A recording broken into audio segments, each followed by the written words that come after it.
Well, good morning. That picture rather tells a story, doesn't it? Low clouds hanging over the Tiergarten in Berlin. It's the 37th running of the Berlin Marathon. And you can see on the left there, the wind blowing at about 11 kilometers an hour, blowing from the north. So essentially on this course in Berlin, that is across the course for much of the race, but the clouds hanging low, bit of fog, high humidity as you'd expect on what is a pretty wet autumnal morning. I'm Martin Gillingham, good morning. The time coming up to just short of 9 o'clock in the German capital. Alongside me, Eamon Martin. We talk about this at the start of every marathon, but conditions like that might not be very nice for going out for a walk with a dog on a Sunday morning, but if you're going to run 26 miles, it's not bad, I suppose, is it? I guess when you're looking at the mass field here today, that's probably a blessing. They'll be out there for a long time, so there won't be any heat problems. I guess at the real elite level, what you've got is probably the winds a bit higher than they have been in Berlin. I mean, ideally 14 to 18 degrees, sunny, and obviously windless conditions. Exactly the day we had 2 years ago when Haile Gebrselassie set that now world record time of 2 hours, 3 minutes and 59 seconds here in Berlin. Yes, a name which I suspect will crop up a few times this morning there, Haile Gebrselassie. Although, I suppose it's a measure of the man's significance when we talk about road running and marathon running in particular, that even when he's not here, he is making the headlines. He's dominated this event. The Berlin Marathon, which is a running festival, it lasts for about 2 days. We've got events on the Saturday. This is one of the pre-events which took place yesterday around the once divided city. It's a beautiful part of the world, is Berlin. As Eamon was saying, conditions certainly at the start of this race this morning are, well, the marathon run is pretty good, but for just about everyone else, it's pretty damp and dreary. But it's a festival of all sorts of things here. We can see the skaters out on the roads, the Brandenburg Gate there in the background.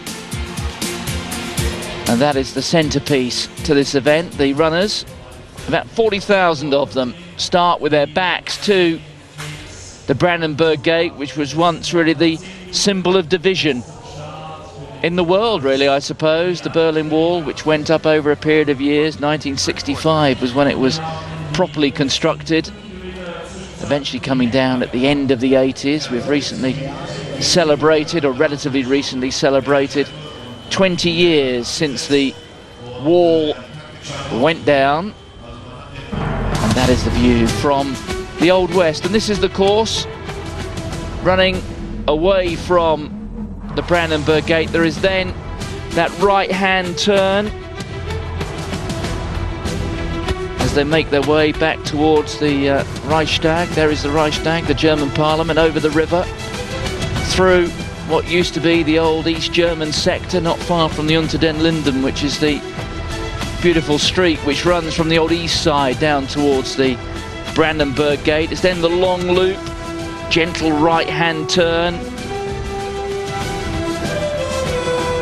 through Kreuzberg, then through to the 17-kilometer mark, making their way towards Schöneberg. And if you know Berlin at all, eventually moving to the section where the old Olympic Stadium is, close to Charlottenburg. And this is the westernmost point of the route, down towards 28 and 29 kilometers. As you'd expect of a course that is so fast, it's pretty flat. There we are, out to Steglitz and Zehlendorf.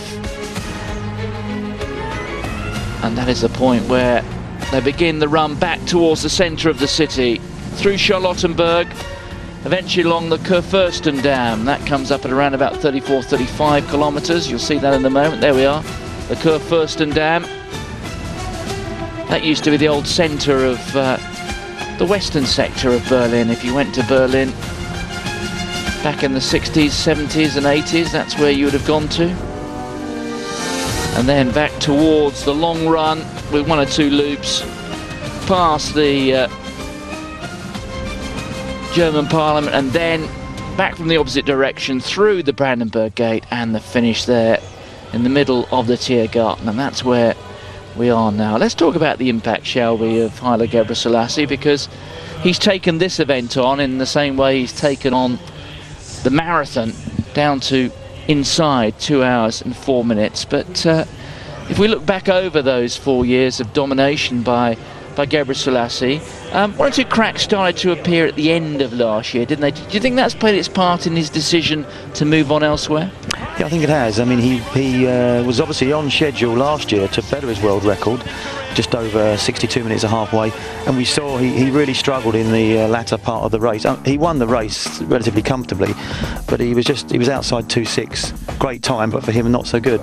Well, let's take a look at the young pretenders, I guess you'd call them. This is Patrick Makau, 2:04.48. Jeffrey Mutai, they'll be running in the identical colours. You can see there the colours of Adidas, and Elliot Kiptanui, I should say, as well, a winner of the Prague Marathon on his debut. Basu Werku, one of the Ethiopians in the field.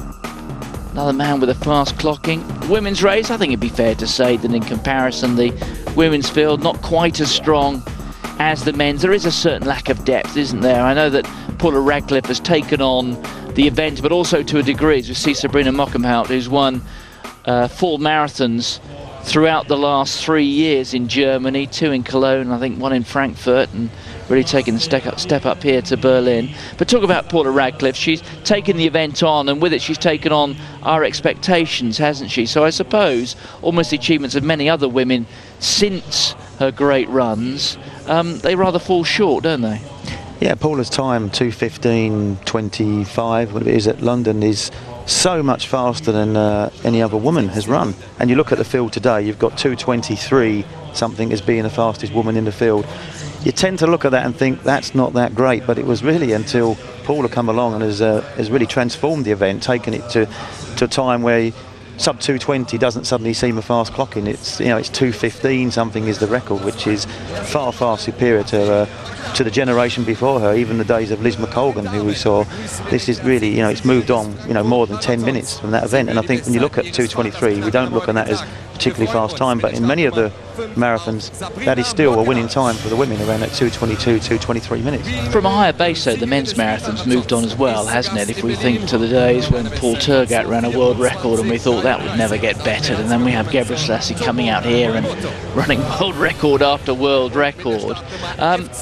Does it, I suppose, illustrate the depth that there is in men's marathon running, the fact that while Gebrselassie times are still head and shoulders above the rest, the likes of Mutai running this morning, if not within touching distance, certainly within shouting distance of it? I would say so. I mean, we know that Haile Gebrselassie has dominated this event for 4 years. He's moved on. He's going to run the New York Marathon in November. But I mean, today we have 3 runners who have run 2:04 something, 2:04 within 1 minute of Haile Gebrselassie, from, you know, the 2:4.48 of Patrick Makau, 2:4.55 Jeffrey Mutai, and we know Emmanuel Mutai, who was second in London, is also a fast runner. And we've got, you know, we've just got a really good field, and we've got some of these guys now. They're young, they're mid-20s, so there's an opportunity to push their times forward and get close to Haile Gebrselassie time. Well, this is certainly an interesting way to get things underway. Let's listen in at the start of the men's race.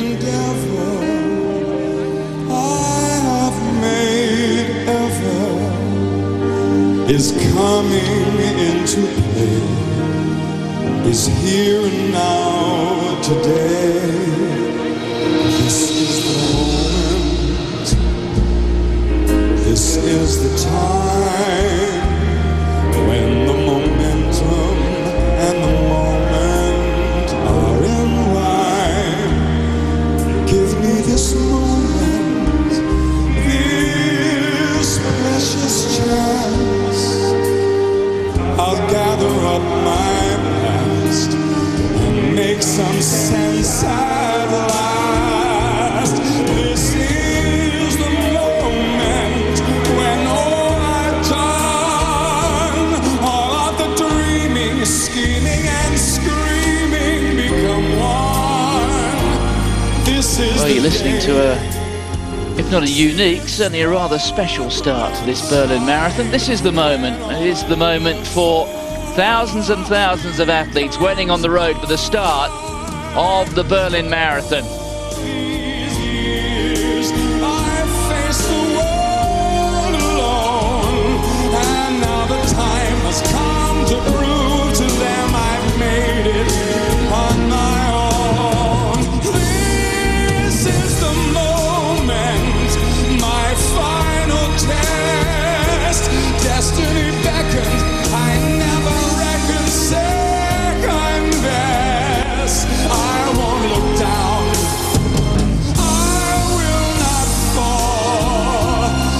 This is the moment, the sweetest moment of them all.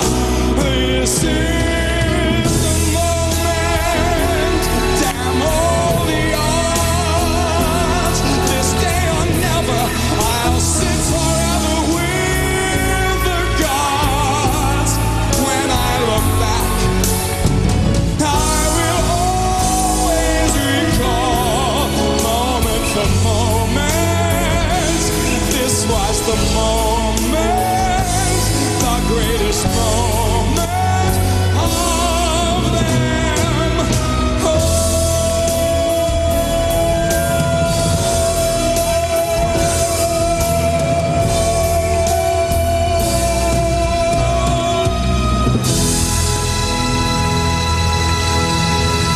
Sir Simon Marlowe. Well, you're listening to the Berlin Marathon, one of the world marathon majors, and a race with a reputation for being the fastest in the world.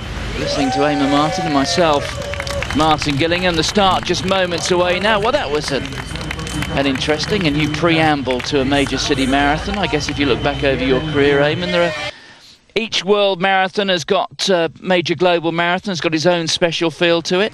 Any special memories of your own? Because you won a couple of these big ones, haven't you?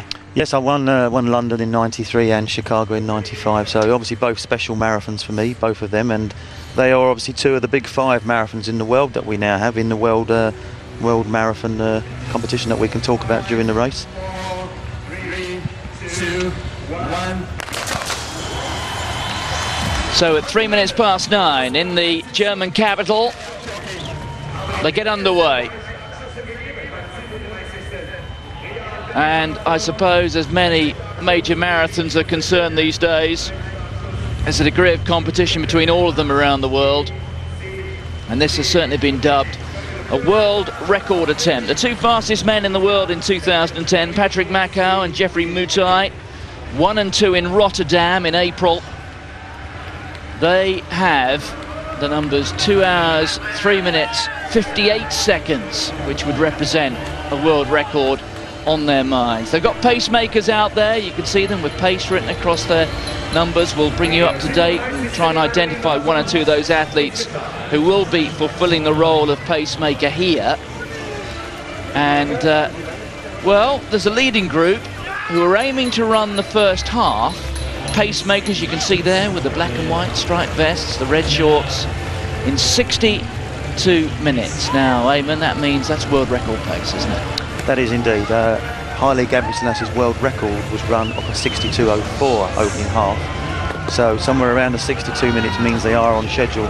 What's happened in the last, I guess the last 5, 6, maybe even 7 years, is that it has been deemed now to actually run a negative split. Let's explain that. Negative split, we're talking second half of the race being run faster than the first. Absolutely. Going back, it was more even pace running, or even running the first half faster, and as you know, accepting that you're going to get tired during the second part of the race.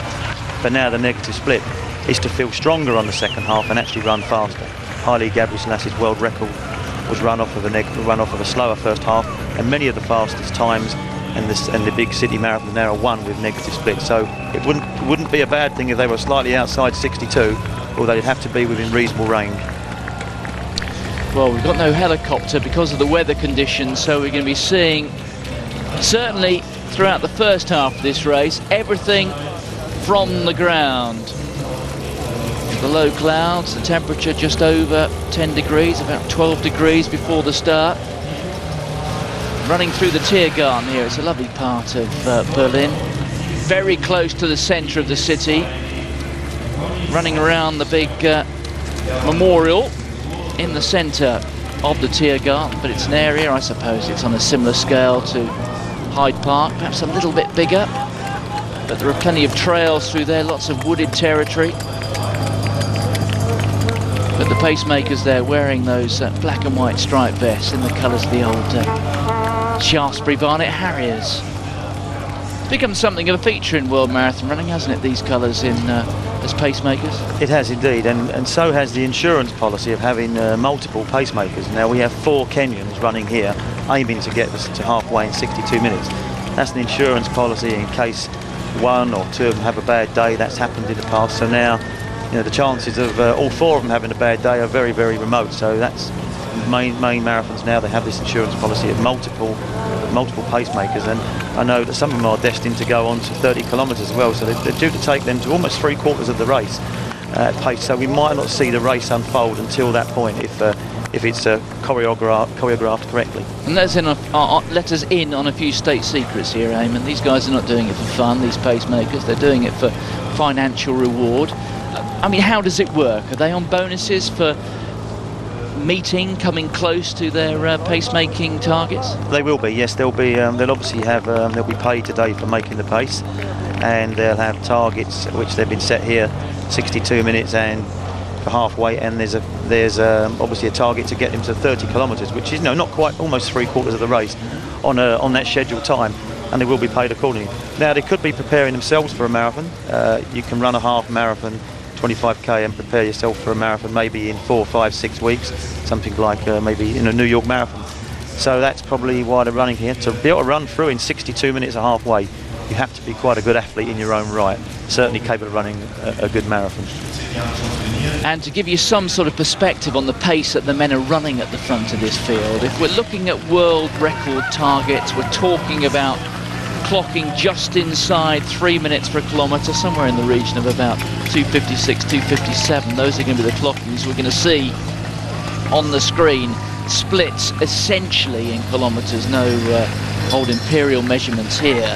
And I guess the best way to give this some sort of perspective for the viewer at home is, well, if you've been on the treadmill down at the local gym, as I have been this week, and you look there at some of the shapes and sizes who are battling at 10 kilometres an hour, well, the maths is pretty simple. A 3-minute kilometre is 20 kilometres an hour. Now these fellows are clocking 42 of them back to back. That is quite stunning, isn't it? It is. I think you'll find that it's probably around 4 minutes 43 per mile for those of us who understand miles better. And even to try and run a 4:43 mile, maybe people try to do it at school, or is quite an achievement. And to put 26.2 of them miles back to back shows you really where the marathon has moved. And again, let's go back a bit to your own running career. I mean, one of your great attributes, without wishing to embarrass you, you had a fair turn of foot as well. You're an outstanding track runner, which was a great asset which you took onto the road. When you're running at that sort of pace, inside 3 minutes a kilometre, I mean, how close do you feel that you are running continually to your maximum? Probably are running very, very close. I think certainly when you win a big city marathon, obviously you've got yourself into great physical shape, but it's also about getting yourself into great mental shape. And I remember I raced them, whatever the pace was, I just tried to race them, and obviously ended up in a situation where it came down to a sprint over the last 400 metres, which was fine for me with my track pedigree. But it has become, I think, a more specialist event. I didn't move up to the marathon until I was into my 30s, had a successful career at 5 and 10,000 metre running. But you take Macau, for example, he's only 25 now, and he's already clocked 2 hours, 4 minutes, 48 seconds. So he has turned his hand to the marathon. Relatively speaking, quite young when you consider Haile Gebrselassie, who we saw win the Great North Run last week in spectacular fashion. He's 37 years of age. So Macau has got a long future ahead of him if he can pick and choose his marathons carefully. And that's a different approach, isn't it? You talk about how your career graduated through the middle distances, 1500s, 3000s, 5000s, 10,000s, till eventually, hang on, I'm old enough now, I can go and run a marathon. What age were you when you ran your first 34. marathon? 34. Now these days we've got guys here running 2:6, 2:7, doing it at the age of 21. I know there's a, dare I say it, in East Africa, I think the rules are a bit different to the way they are in Europe. But that is an illustration of how this event has almost become a bit of a parallel universe to track running. They used to merge, didn't they? As you say, you used to graduate from the track to the road. Do you think it's that much different these days? Do you have to almost become a specialist marathon runner that earlier in your career? No, I think it is simply, horses for courses, because Haile Gebrselassie has done it, I would say, the traditional way. He's come through, we know, fantastic athlete on the track, 5 and 10,000 metres, and gold 10 years ago in the Olympic Games, 10,000 metres. So he has done it the traditional way, but he always stated he always wanted to eventually run big marathons, because it is something held in high esteem in Ethiopia and, as you say, in Africa in general. Well, you can see the pacemakers right at the front as we look here at the front of the women's field, but we could see Christian Glatting, Bernard Chepcock and Alexander Tudoni, pacemakers with numbers 70, 71 and 72 on their chest. This is the leading, or the front of the women's field. You can see there wearing 91, well that's Belachu Amita of Ethiopia, and he'll be helping the women at the front of their field.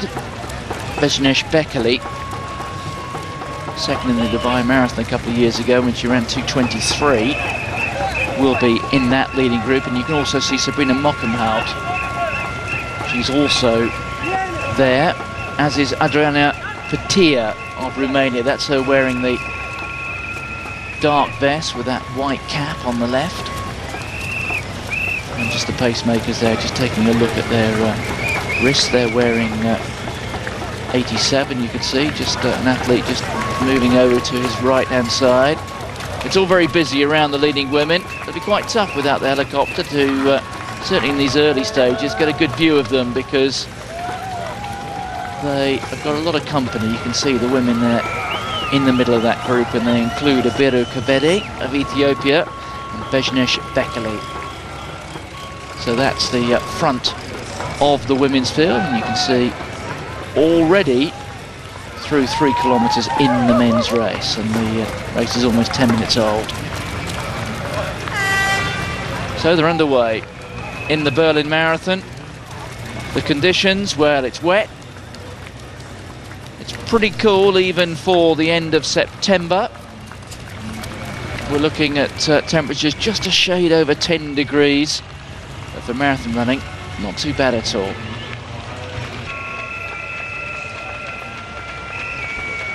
Well, we're looking back at the start here of the Berlin Marathon. This is round about 12 or 13 minutes ago. You can see there the race has been going for 12 and a half minutes. Big fields, as well as producing fast times at the front. Major city marathons are all about producing big fields as well. Well, the early stages of this route take the athletes down with their back to the old Brandenburg Gate, through the Tiergarten to the far end, and there's then the right-hand turn to take them back towards the Reichstag. They'll go close to the Reichstag after 7 kilometres, so they'll be there in around about 8 or 9 minutes time, something like that. Throughout the early stages, we're looking for the pacemakers at the front, wearing, if you're a football fan, I suppose it's Newcastle United. If you're into athletics in the UK, you'll recognise them as being a bit like the old Shaftesbury Harriers, the black and white stripes. And there is a leading group of pacemakers who've been asked to go through the first half in 62 minutes. Now that takes the athletes on world record pace. If, as Eamon was explaining, the athletes are looking for a negative split, in other words, a second half faster than the first, which has rather become the fashion these days. There you can see on our split screen on the left, that's the front of the women's field. And they too have their own pace-making groups. And those pacemakers, well, in that women's group, they've been asked to go through in something just outside 70 minutes for that first half.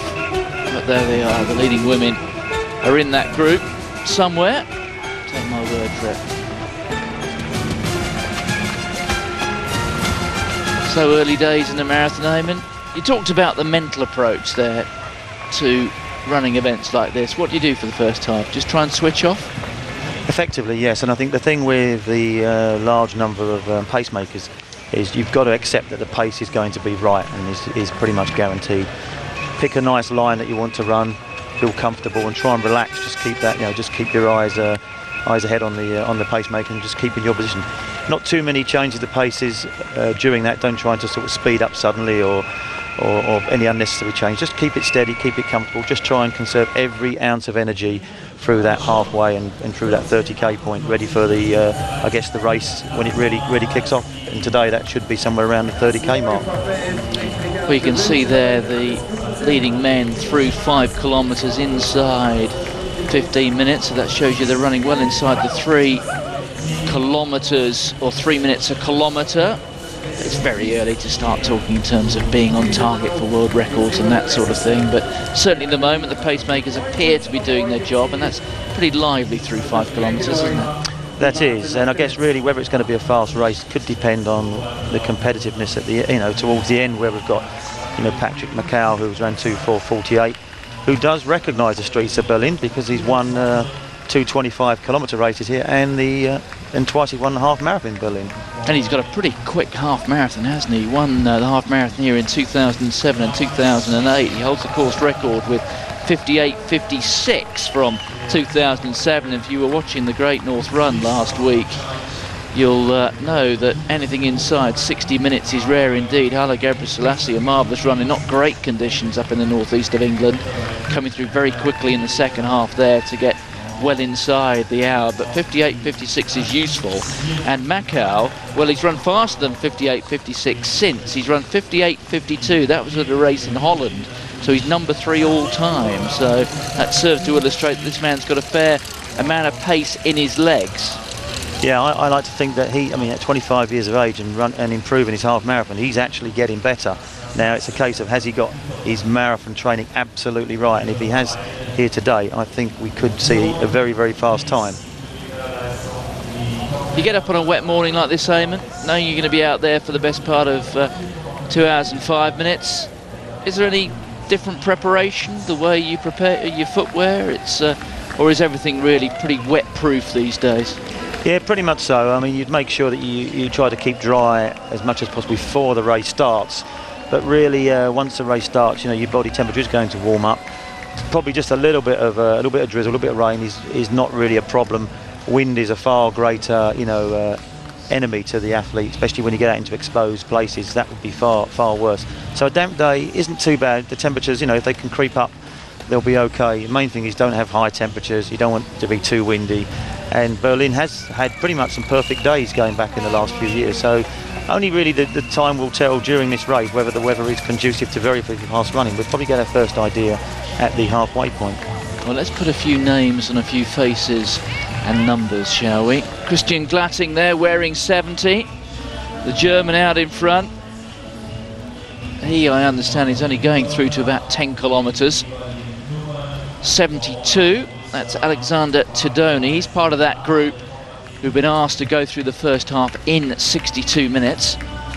71, that's Bernard Chepcock, another Kenyan athlete there. He's part of that 62-minute group. You can see the 5-kilometre splits coming through. And the pacemakers are left off these splits. So this is the race proper, if you know what I mean. We have had, over the years, a couple of cases where pacemakers have found themselves at the front and kept going. I can imagine you can think of one or two, can't you, Eamon? I think the most famous one that ever happened was actually in a 1500-metre race in Norway when Tom Byers kept going, and Steve Ovett was, I guess, the favourite, expected to win the race, and no one actually caught Tom Byers. He didn't drop out. He had a big lead at halfway and at 3/4 in that mile race and kept going. We've had a couple on the road as well, haven't we? There has been on the road as well, yes. I mean, that can happen. I mean, if someone's in good shape, I mean, today these guys are obviously they're paid to run to halfway in 62 minutes. I noticed that some are expected to go on to 30 kilometres. If they happen to have trained well and they feel good, you just never know. I can imagine. Will there have been one or two interesting conversations between athletes or athletes' agents and race directors? I mean, will pacemakers, do you think, ever be given the option to keep going? I don't think there's anything in their contract to say they won't keep going. So I think it's a case of when you are making the pace, it's accepted that you probably aren't quite in the best marathon shape, but you're in good shape for the half marathon or just beyond. I would think that normally someone's not quite in the great shape for a marathon, preparing for a marathon at a later date. So it is unusual. It does happen, but it is unusual, and certainly at the very, very top end, there's usually enough good runners. When we look at this field, we know that some of the following runners have, we've got some sub 2 hour 5 minute clocking, so we've got some very good runners in this race today. So I would be surprised if the pacemakers did go beyond 30k. Well, there are half a dozen pacemakers at the front of this field, but the big names are in there. You can see it's still glatting out in front. 73 on the left there, Eric Ndiema. Another Kenyan athlete who's been asked to go through in 62 minutes. You can see Kiptanui, that's Eliud Kiptanui, on the right-hand side, wearing the blue vest and the headgear. He's one of the favourites here. The athlete who won in Prague when he ran 2:05.39. That was a stunning performance, wasn't it? Azu Werku, he's also there. This is taking a look at the women's field. 2 or 3 minutes back on the route. Beckley, you can see. And 3 women running together behind that wall of pacemakers. Have been asked to go through in just a shade outside 71 minutes. But Kiptanui, let's talk about him for a couple of moments, shall we? At the age of 21, well, it was actually short, I think, of his 21st birthday when he ran 2:05.39 as they make their way towards the Reichstag. That's the building up ahead with that glorious structure on the top of it. That's a relatively recent development. This historically the German Parliament, running in a section of the route which is where the old wall used to run. It used to run in sympathy alongside the river, which they'll also be crossing shortly. But one of the most famous sections of Berlin. The athletes are now moving into the finish, not terribly far away from here. But let's talk about Kiptanui, shall we? 2:05.39 in Prague. A course where I understand there are a fair amount of cobbles as well. That's one of the most stunning achievements in recent times. It is. He came into Prague as virtually an unknown, and so it was a shock in a way that he suddenly has landed himself in the world of marathon running, in the elite world of marathon running, very high up on the list. Very young, so obviously you would look at that and think he's got a lot to learn. He's got a lot more skills in preparing and that to sort of improve that. So I think, you know, he's an interesting young athlete, and he's showing that there's a different mould of young marathon runners around now from Africa. Well, there's a better Kebede in the background. Bezenish Bekele on the right. That's the head of the women's field. This is the leading group of men. Been running now for almost 23 minutes. In the 8th kilometre.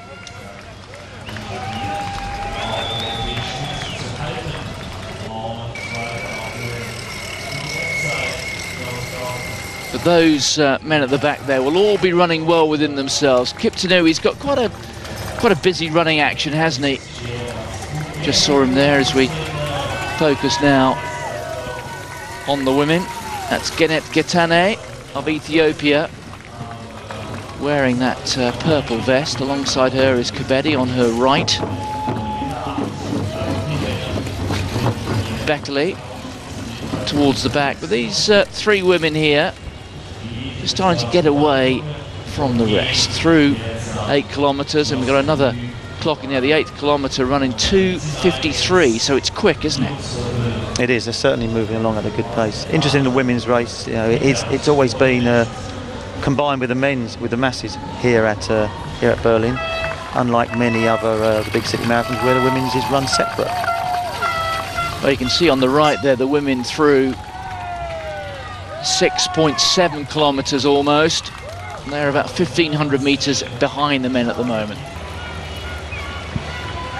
We'll start to get a true indication of just how fast the men are running when they get through the 10-kilometre mark. We don't have too long to wait for that, maybe 3.5, 4 minutes, something like that. But we'll be looking at a split through 10 kilometres, somewhere around about 29:20, maybe somewhere in that region, and that would be quick, wouldn't it? That would be quick, and you're more likely to get a quicker pace at the earlier part of the marathon when people are fresh. You know, I think you get a better indication, certainly halfway and even beyond that. But obviously they need to be at a pretty good pace at 10k to be able to sort of justify, if you say they're going to be somewhere near the world record at the end of the race. But I suppose an important point that you made a bit earlier was you have to trust the judgment, the pace of the pacemakers, don't you? You can't be asking too many questions of yourself. That's right. Well, the pacemakers are good runners in their own right. They are generally speaking, either marathon runners or runners who have run good half marathons. So they are good runners.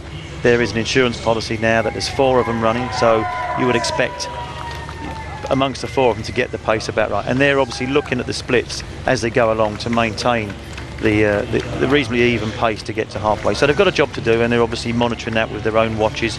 They're at the front so they can see all of the timing clocks and making sure they are pretty much on that pace. Well, we talk about outstanding youngsters. Abera Kebede here, leading the women's race at the moment. She's just 21, having celebrated that landmark in the last couple of weeks. The winner of the Rotterdam Marathon earlier this year. This, in fact, her 3rd marathon of the calendar year, having finished 2nd in Dubai back in January, 2:24.26. She ran there before running 2:25.29 to win the Rotterdam Marathon, that very fast race, particularly in the men's event in April. So it's pretty busy, isn't it? 3 marathons a year. I mean, I suppose that goes against the old mantra, which would have suggested something like, I suppose in the old days, what, 3 marathons every 2 years, something like that? Certainly 2 marathons a year is deemed the norm and probably the limit.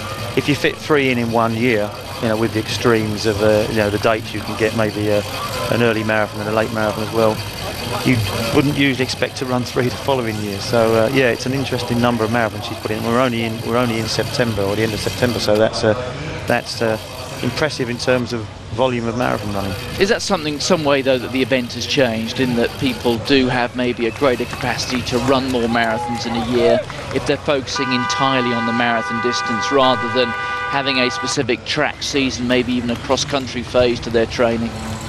Possibly, but there is there's a physical and there's a mental demand for the marathon, and to be able to run a large number of marathons, like 3 per year, would effectively shorten your career. And I think, you know, Haile Gebrselassie has shown he's had a good long track career.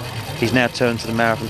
He picks and chooses his marathon very carefully. He doesn't run too many marathons now. It's round about 1 maybe a year, maybe sometimes 2. He picks that carefully. So I think, you know, you've got to look at the longevity of yourself and the longevity of your marathon running. So I think, you know, 3 is an unusually large number for an elite runner. And I guess even the great man illustrated on these roads last year that you're not entirely immune, or he isn't even entirely immune to the pain of the full marathon distance, having started very quickly indeed. There you can see leading men, 29 minutes 20. Well, I did name that number, and that shows just how fast these athletes are going. If you were to cover the first 10 kilometres, or 29:10 takes you through in 2:03 pace. So at the moment, that's pretty much bang on world record schedule, isn't it? It is, and you've got a good number of runners there. Look, plus 1 second, plus 2 seconds. So really in there with the pace, which is a good place to be. Just at the back of that leading group, clipping along quite nicely, and you can see some of the main contenders are just sitting there quite nicely in that pack, allowing the pacemakers to do their job. And as you said, they've hit the 10k pace pretty much spot on. And bear in mind that that list there of splits does not include the pacemakers. We will only include pacemakers if we get to 35 kilometres and there's one of those men in the black and white vertical stripes continuing to go. Well, look, let's take a look back now on Berlin's history, shall we? 9th of November, famous day. We've been recently, or relatively recently, celebrating 20 years since the wall came down. That's the old checkpoint Charlie. All of that you can see there is gone now. If you were to go there, it's not quite the same. This is where people came streaming through from the east on that first night. They would have been prevented before that day, but remarkable the changes which happened in the German capital, or the now unified German capital. All happened over the course of 48 hours, really. And the athletes do pass, or cross, the old line of the Berlin Wall on 3 or 4 occasions during this race. And the finish through the Brandenburg Gate. The Brandenburg Gate was very much the symbol of division, not only in Berlin, but really in the entire world. And of course, one of the great political speeches made in history by the late President of the United States, John F. Kennedy, when he made it in the western sector with his back to the Brandenburg Gate, pretty much on the point where this marathon now finishes. He told the world, of course, Ich bin ein Berliner. It was a famous occasion, and that in the then divided city. So they're through almost 11 kilometres at the front of the field. This is a good way further back. You can see on that caption there at the top of your screen, on the left, the distance, the rolling distance. The men, and just going through the 11th kilometre there in 2:55, so comfortably clocking inside 3 minutes okay. The women approaching the 10 kilometre mark, so we'll get a split on them fairly soon. But as you can see now, the front of the men's field steadily increasing that gap ahead of the women. They're now almost 2 kilometres further up the road. They're running that section now just close to the German Parliament, the Reichstag. This is all part of the new government buildings. You can see the corner of the Reichstag there with the dome. Through the mist and the fog, which is preventing the helicopters getting up in the air this morning.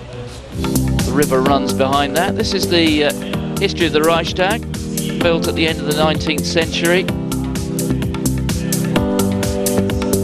It really has charted the history of this country over the years. And there's the new railway station, which was built on a section of the city which was cleared, which was occupied by the wall and the minefields and the death strips that used to run all the way down the centre of this city throughout that period of the late 60s, 70s and 80s.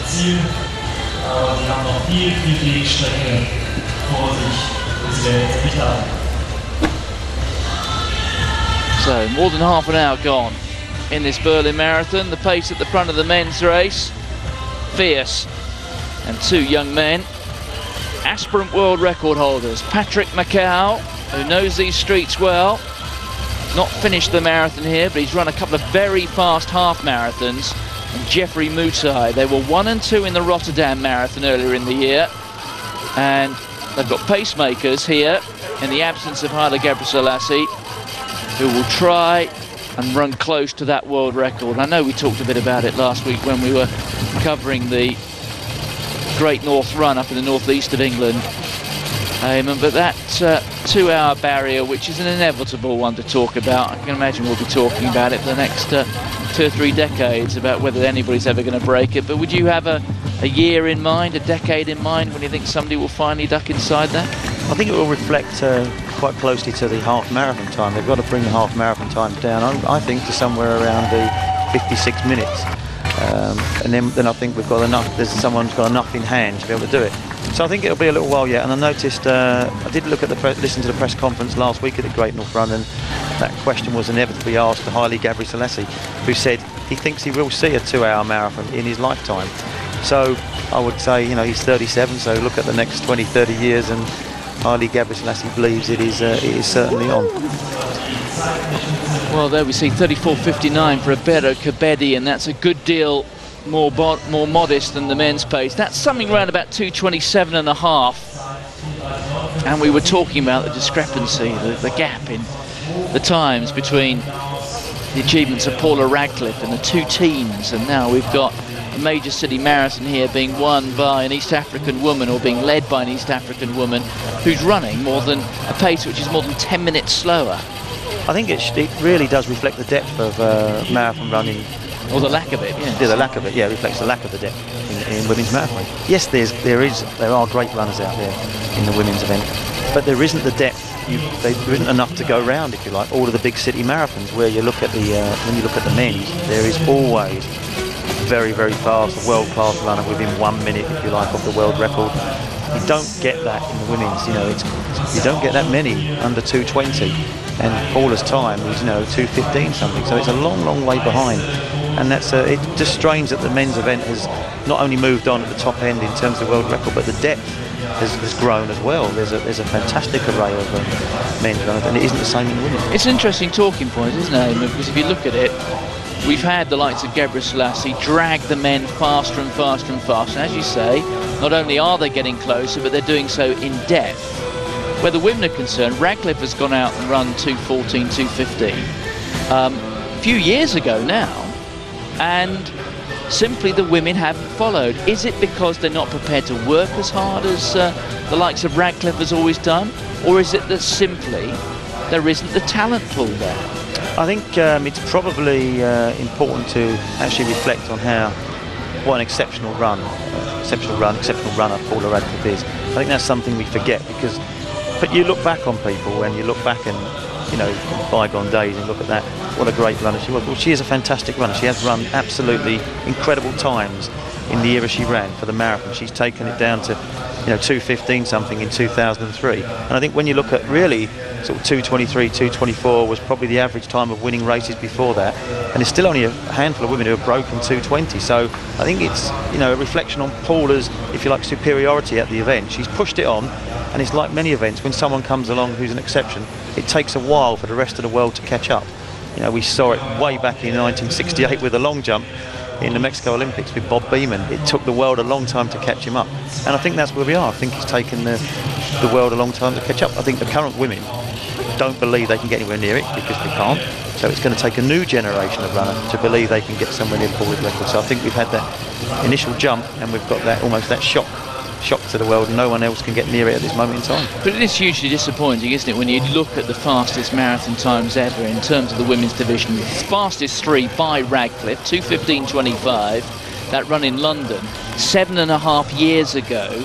Radcliffe going 2:17.18 in Chicago, before that in 2002, and then again in London 2:17.42. We then got to look at Catherine Undereba, 2:18.47 when she won in Chicago. Now that's 9 years ago now, and that time is more than a kilometre down on the road on Radcliffe, which is a quite huge distance. The course record here, Mizuki Noguchi, when she ran 2:19.12, that was in 2005, and she of course was a dominant athlete for about a year or a little bit more than that.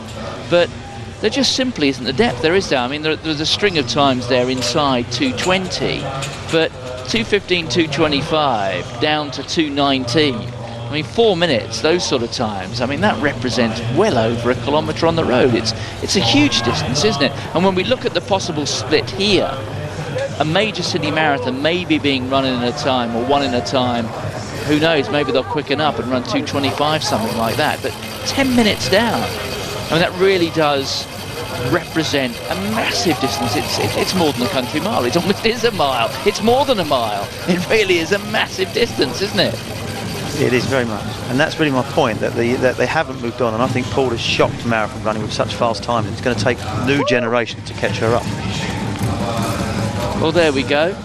Almost 40 minutes gone in the Berlin Marathon. The men's race fast out in front. Good morning, we're in Berlin, the German capital. It's the Berlin Marathon, a world record attempt at the front of the men's field. This is a good way further back. The 30-odd thousand athletes on the road to the German capital, and they're doing it, as you can see, in wet conditions. Drizzle at the moment, the temperature is just a little bit over 10 degrees centigrade. Not much wind out there, which is good news. What little wind there is, the breeze blowing from the north, which is, for the most part, across the course. But the splits in the men's race out in front, suggesting that certainly through the first half, we are going to be able to talk up the possibility of going close to Haile Gebre Selassie's world record, set on this course, of course, of 2:03.59, a landmark performance in world athletics, as of course was Paula Radcliffe's, her world record of 2:15.25. And I've got a list of the course records around the major city marathons. The course record, the world record here, obviously inside 2:04. Compare that with Sammy Wanjiro's time at London, 2:05.10, which is the same route, or essentially the same route, that Radcliffe ran 2:15.25 on. It does make you wonder, what would Radcliffe have achieved if in her pomp she'd come here to Berlin? I mean, is it as simple as that? It probably comes down to, I mean, Paula's not run Berlin, obviously, but when she ran that world record in London, she was obviously physically and mentally in absolutely fantastic shape. You can argue that different times on different days, as it were, the weather is different. Was the weather worse in London this year than in the London years than it has been in Berlin last year when Haile Gebrselassie ran that time? I mean, we're not to forget that obviously we've had a world record in 2003 here at Berlin when Paul Tergat ran 2 hours 4 minutes 55. So it has actually traditionally been a very, very fast course. So it's a fast course. It's not just because we've got a very good fast man. It's a course with a proven record for producing fast times. Absolutely, and there's no doubt London Marathon in certainly the last decade, just over, has had a lot of probably days that have been too warm actually in April, been too warm for, not too warm for maybe world record marathon running or just that peak. It does probably lend itself to slightly cooler conditions, and Berlin has traditionally just about had the perfect conditions on many occasions. So through 15 kilometres, 44:10, and remember that list there does not include any of the pacemakers, so that is the race proper through 15 kilometres in 44:10. So, well, once again we're on for a fast time. We slipped just a little bit, I think. Remember, 2:03:59 is the world record, but they're still pushing it along. Let's try and identify one or two athletes at the front there wearing 72. That's Alexander Tadoni, the black and white striped athletes, all the pacemakers you can see on their bibs as well. Bernard Chepcock wearing 71, he's there as well. Yeah, the blue and yellow vests of athletes who are in the race proper this morning. Kipyego, you can see, just slipping back a little bit there. That angle rather foreshortening things. Patrick Macau wearing the blue vest, still looking very comfortable. The fastest man in the field, the winner of the Rotterdam Marathon. Also showing prominently there is Yamani Sagai, number 8 of Ethiopia, 2:06 athlete. He ran that in Paris last year. But there you can see the splits. Mutai, Macau, big names there. Kiptanui, Eliud Kiptanui, the youngster who, short of his 21st birthday, ran that very fast major marathon debut. This is looking a bit further back on the route. This is the second group. They too have got their own pacemakers. Their target through the first half is something like 64:30, so I suppose 64:30 they're looking for a time somewhere around about 2:08, 2:08.5, something like that. I would say 2:08.5 to 2:09. Yes, they're going to look at running slightly faster on the second half, as we've already spoken about. So there's now two waves of pacemakers. It just shows you that the 2:09 time, which was obviously a great time going back, is now deemed a second tier time in marathons, big city marathons like Berlin. And we've grown to accept pacemakers, haven't we, over the years? They have been responsible on the track and on the road for producing fast times. But I mean, we've been through the debate every now and again about whether they are entirely fair, because let's face it, they're not there for their own benefit, they're there for the benefit of others. I mean, where do you stand with this? I accept them. I think that they're part of athletics and a part of marathon, and certainly part of track as well. They have been for a long time. So I just accept them. It's something which means that you don't get this kind of cat and mouse affair over the first half of the race. I mean, if you got to the situation where it was a little bit slow over the first half due to that couple of the top athletes, playing cat and mouse with each other, once you got to halfway, you wouldn't get a good time if you'd fallen behind. So what it ensures is that the time is going to be fast. You can't allow for the fact that when you get to the likes of 30 kilometres and the pacemakers pull out, then it's up to the athletes at the front to race and keep that pace going. But I think they're here to stay. They do ensure a fast race, and when it comes down to time, we're just reading out the fastest city marathons. It does mean a lot to the big cities to have their fast marathons, so they're definitely here to stay.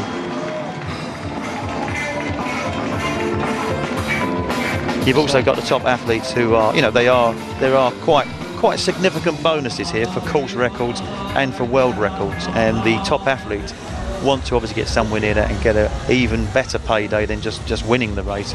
So, you know, they're obviously really keen to have pacemakers. If they weren't laid on by the race officials, I think we'd have a situation where Run at the Top runners would probably bring their own pacemaker along. We just caught a glimpse there of Martin Bostrom of Finland, and just behind him was one of the Kenyan athletes in the field. They are athletes with best times somewhere around about 2:15, 2:16, something like that. This is Jose de Souza, the Brazilian, a 2:12 athlete. So very fast marathon runners in their own right, but running rather in no man's land at the moment. That is one of the problems if you are not among the leading two groups of men, those capable of running inside 2:10. You're largely responsible for setting your own pace. This is looking back on the women's route. They're approaching the 15-kilometre mark. Must apologise for the, I suppose you described it as slightly reduced service where pictures are concerned. No helicopter this morning, the reason being that the cloud level very low, plenty of fog out there. Cloud cover, it's been very wet over the course of the last 24 hours. You can see it's drizzling at the moment. There you can see, so no helicopter because of those weather conditions. So we're rather limited with what we can show you. The men's race approaching the 17-kilometre mark, and when we get to halfway, that's when we really can start talking about the sort of time that maybe we can expect at the finish. Eamon's already talked about this concept of the negative split, in other words, the second half of the race being run faster than the first. If they do have any real ambitions or aspirations of running close to or inside the world record, they're going to need a split of 62 minutes at halfway. This is one of those secondary groups further back on the road. You can see there is a pacemaker there. That's Lennart Spona. A couple of the German athletes in this field, Koenig and Friedrich. Christian Koenig, he's a 2:29 athlete, so we are looking quite a long way down the field. And Richard Friedrich, he's got a best of 2:20, 2:29. So the race to be the first German home in the Berlin Marathon, happening a good way further back down the road.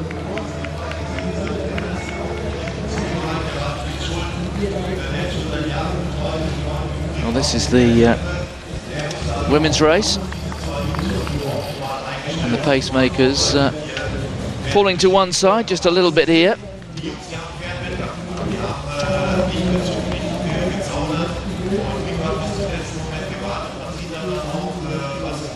And there's the view over the Tiergarten at the start area, the finish just behind them, a little bit further back down the road, through 15 kilometres in 51:43. That's Ibero Kebedi's time.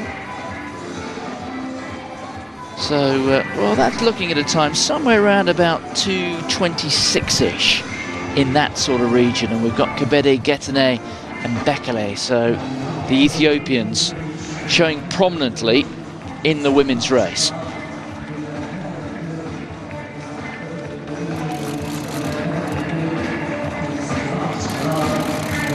There you can see the triumvirate of women. Kebede, you can see there on the left, there's Getene in the middle, and Bekele on the right. Bekele, who finished 4th in the London Marathon earlier this year, she ran 2:23:17, so she should be feeling pretty comfortable at this pace, you would have thought.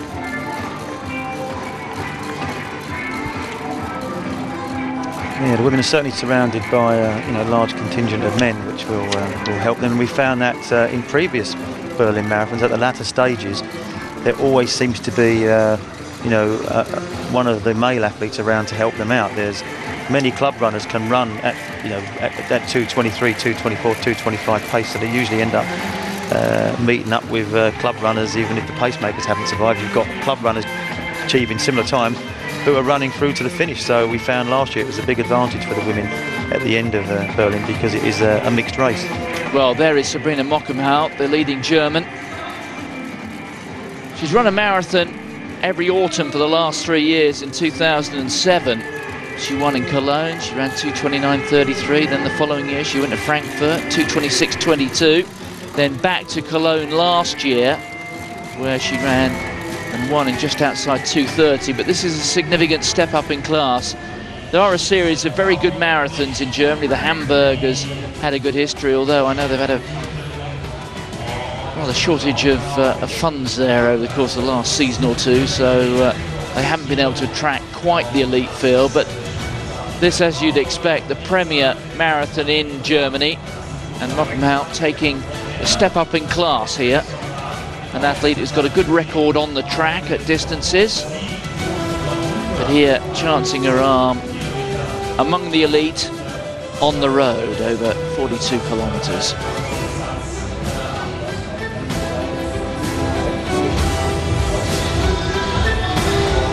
Mockenhaupt did run in Berlin at the World Championships. That was just a little more than a year ago, when she finished 17th in just a shade outside 2.5 hours. That was run on a very different route to this, though. Finished in a similar area, but there you can see the leading three in the women's race here at the Berlin Marathon. Bezenich Bekele, Abero Kebede and Genet Getene, the three Ethiopians. So the men, well, that's the latest split there, the 16th kilometre, running 3:23 by the women. Well, the next split we're looking for will be the 20-kilometre split.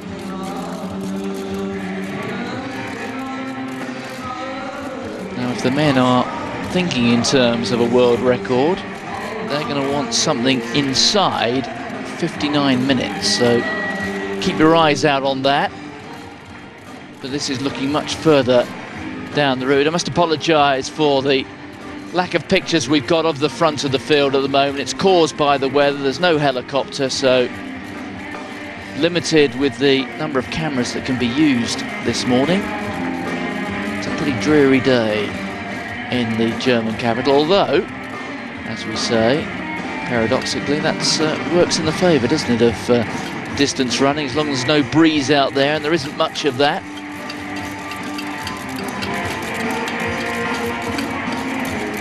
So you can see the distance that the women have covered on the right-hand side of the clock there. They're coming through to the 17-kilometre mark. The men, meanwhile, almost 3 kilometres further up the route, approaching 20 Ks, and that is the next split that we're looking out for. It will be an interesting one.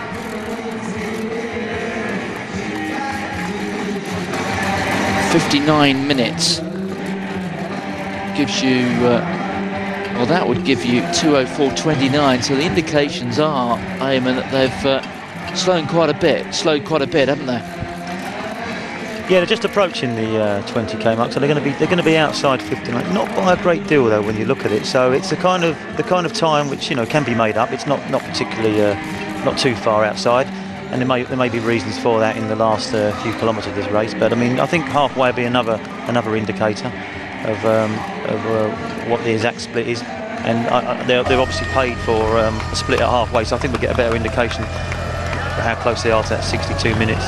And obviously we are accepting that there will be a faster second half of this race, a negative split, as there has been in the fast races here. So I think most importantly is that runners like Patrick Macau and Jeffrey Mutai, etc., are running relaxed and comfortable at the back of that pace, because they are relying on the pacemakers to achieve them times.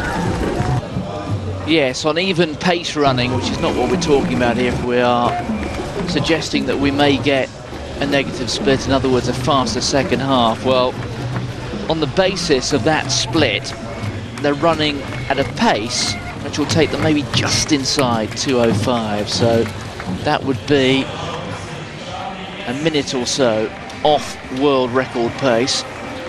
But as Eamon was saying, if they're feeling fresh, that distance can be made up. Is that a fair statement?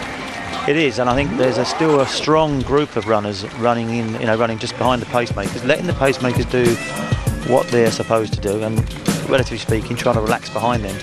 So if they're conserving enough energy, enough strength to run the second half of the race faster, then if it's a few seconds out, 10, 15 seconds out, I don't think that's too big a problem. It's a case of how the elite athletes feel in the race towards the latter half. Well, Patrick Makau, who comes in here as the fastest man in the field, the winner of the Rotterdam Marathon earlier in the year, having run a time of 2:04.48 to win in Rotterdam. Well, his fastest half marathon, 58.52, which indicates he does have real speed in his legs, and you'd like to think running a time through the first half of something like 3 minutes or so, 3 minutes, a little bit more slower here for the first half of this marathon. I mean, in the mind and the legs of a world-class athlete, you've got a lifetime best inside 59 minutes at half marathon, being able to run 62, maybe 62 and a half, something like that for the first half of the race. I mean, is that a significant chunk? It is. It means that he'll be if he's on his day, and he should have trained and prepared accordingly, he'll find that, relatively speaking, comfortable through halfway. And for that reason, he'll have enough in his legs, enough endurance to keep that going for the second half. I mean, you can see Makau sitting pretty much in the middle of the centre of the picture there, at the back of the lead pack, and I think that's significant. He's really just been happy to sit back there and let the pacemakers make the pace and just relax. Yes, certainly the big names are there. Patrick Makau, Geoffrey Mutai, Eliud Kiptanui, all among that leading group. I guess the other probably situation that he's not used to is being absolute clear favourite with a lot of expectation on his shoulders, because obviously they've had Paul Tergat's world record in 2003 and 2 years ago Haile Gebrselassie world record. So there's no shortage of expectation here in Berlin. They know they've got a fast course. They usually get reasonable weather, which encourages fast running. They've got a good set of pacemakers. So there's probably a weight of expectation on Patrick Makau and to a certain extent Geoffrey Mutai, who's only 7 seconds slower over the marathon. Yes, another interesting figure. You can see at the bottom of that list there, 2 seconds off the pace. He's at the back and was looking pretty comfortable. Bernard Kipyego, who finished down the field in 5th place at the Rotterdam Marathon. You can just see him losing a bit of ground there off this group. He won the Berlin Half Marathon last year when he ran 59.34, which I suppose in terms of pedigree does make him some way behind Patrick Makau. But Kipyego losing a bit of ground, but no problems for Makau and Mutai. They're all there. Segei as well. You can see wearing that almost banana coloured vest in the middle, just behind the front rank. Also Wurku is there. Many of the prominent names looking strong with the pacemakers here.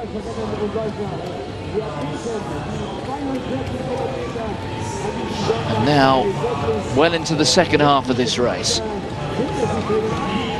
I think you can see clearly the effect of the pacemakers. They are, the elite athletes are lining up more or less behind them, letting them take the strain of the race, the pace, trying to sort of shut, so it allows the athlete to shut their mind off to a certain extent and just run fast and relaxed. They know they're going to be in a race when we get to probably 30k and beyond, 30 kilometres beyond. It's probably going to really open up in the race. But pacemakers here look like they're doing a good job. They've spread themselves out across the front. So I guess ideal from the point of view of the following athletes. Well, at least 3 of these pacemakers are intending to go through to the 30-kilometre mark. Eliud Kipchoge wearing 75, Josephat Kamsi wearing 74, Eric Ndiema 73. You can see 73 and 74 at the front. Alexander Tidoni He is due to keep going, wearing 72 there through to 25 kilometres.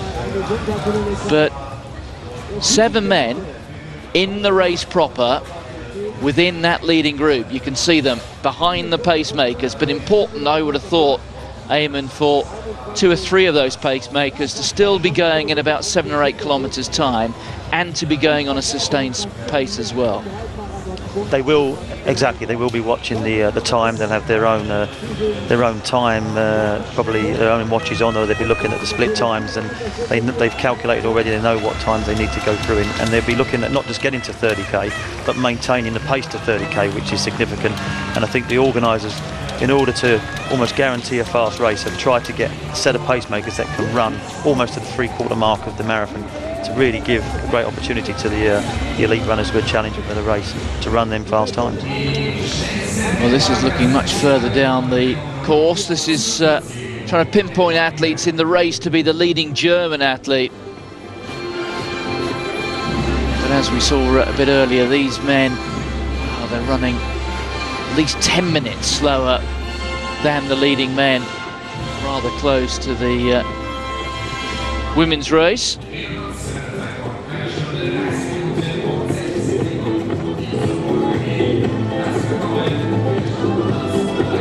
Martin Bostrom of Finland there, wearing the red vest. The leading men now through almost 22.5 kilometres, so you can see Bostrom there, the Finn.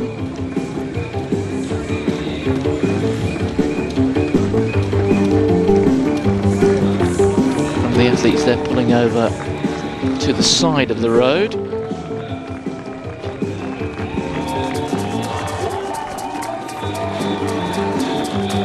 Akinori Shibatani of Japan, a 2:13 athlete, just passing through the screen there.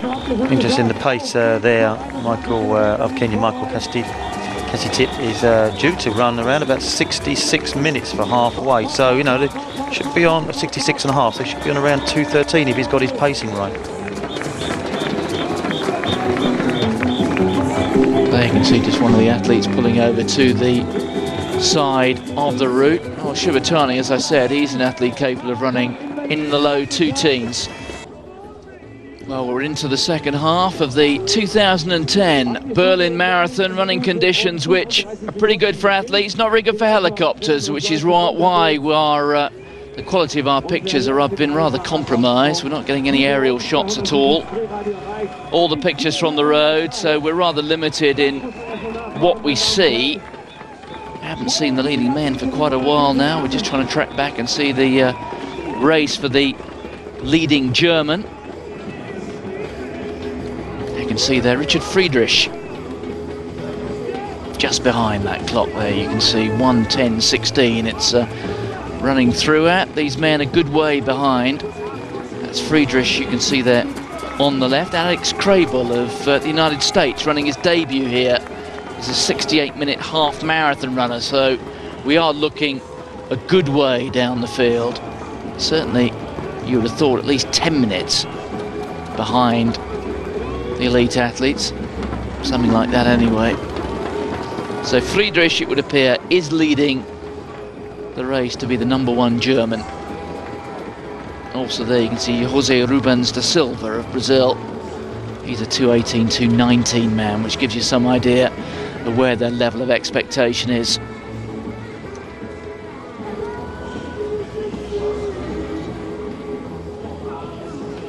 There's Crable, the American, in the front. That's the Brazilian on the right, no number on the front of his vest. Friedrich wearing the blue vest. Also there Christian Koenig, another German. At the moment, those two Germans running well ahead of their best previous times. This is the women's race. 3 Ethiopians out in front. The last time we saw them, there we are.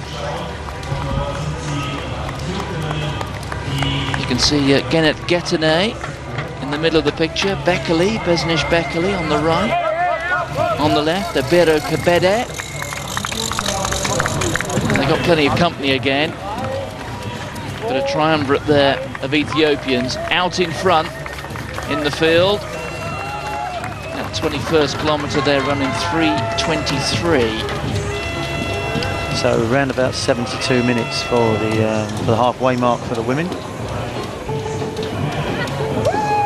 Yeah, they're just coming through to that point now, aren't they?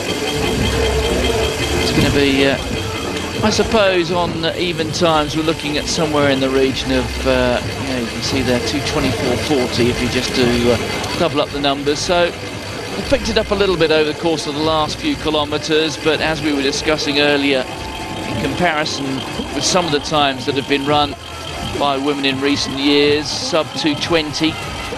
It's a good way outside that at the moment on a course which we know to be fast. And the men are running fast times up ahead in the elite field. Although at halfway, there was something like, if you're talking even pace runnings, it's Sabrina Mockenhaupt, the leading German there.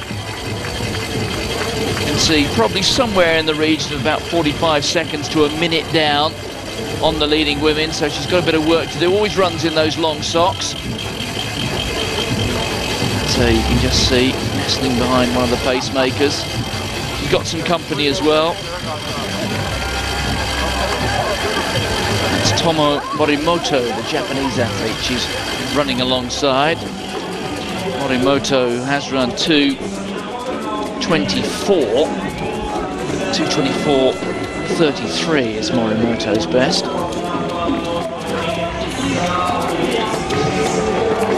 And also Elena Bukovska of Ukraine at her best just inside 2 hours 30. So that's the second group in the women's field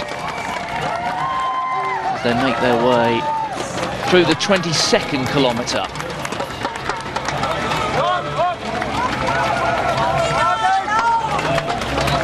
Now, interesting whether they decided to latch on to the second, if you like, pace for the women's race or not. I don't know, but they're around about, as you said, 45, 50 seconds behind, we believe. But they have still got a nice collection of the male athletes around them who could pull them through if their pace has been run reasonably conservatively.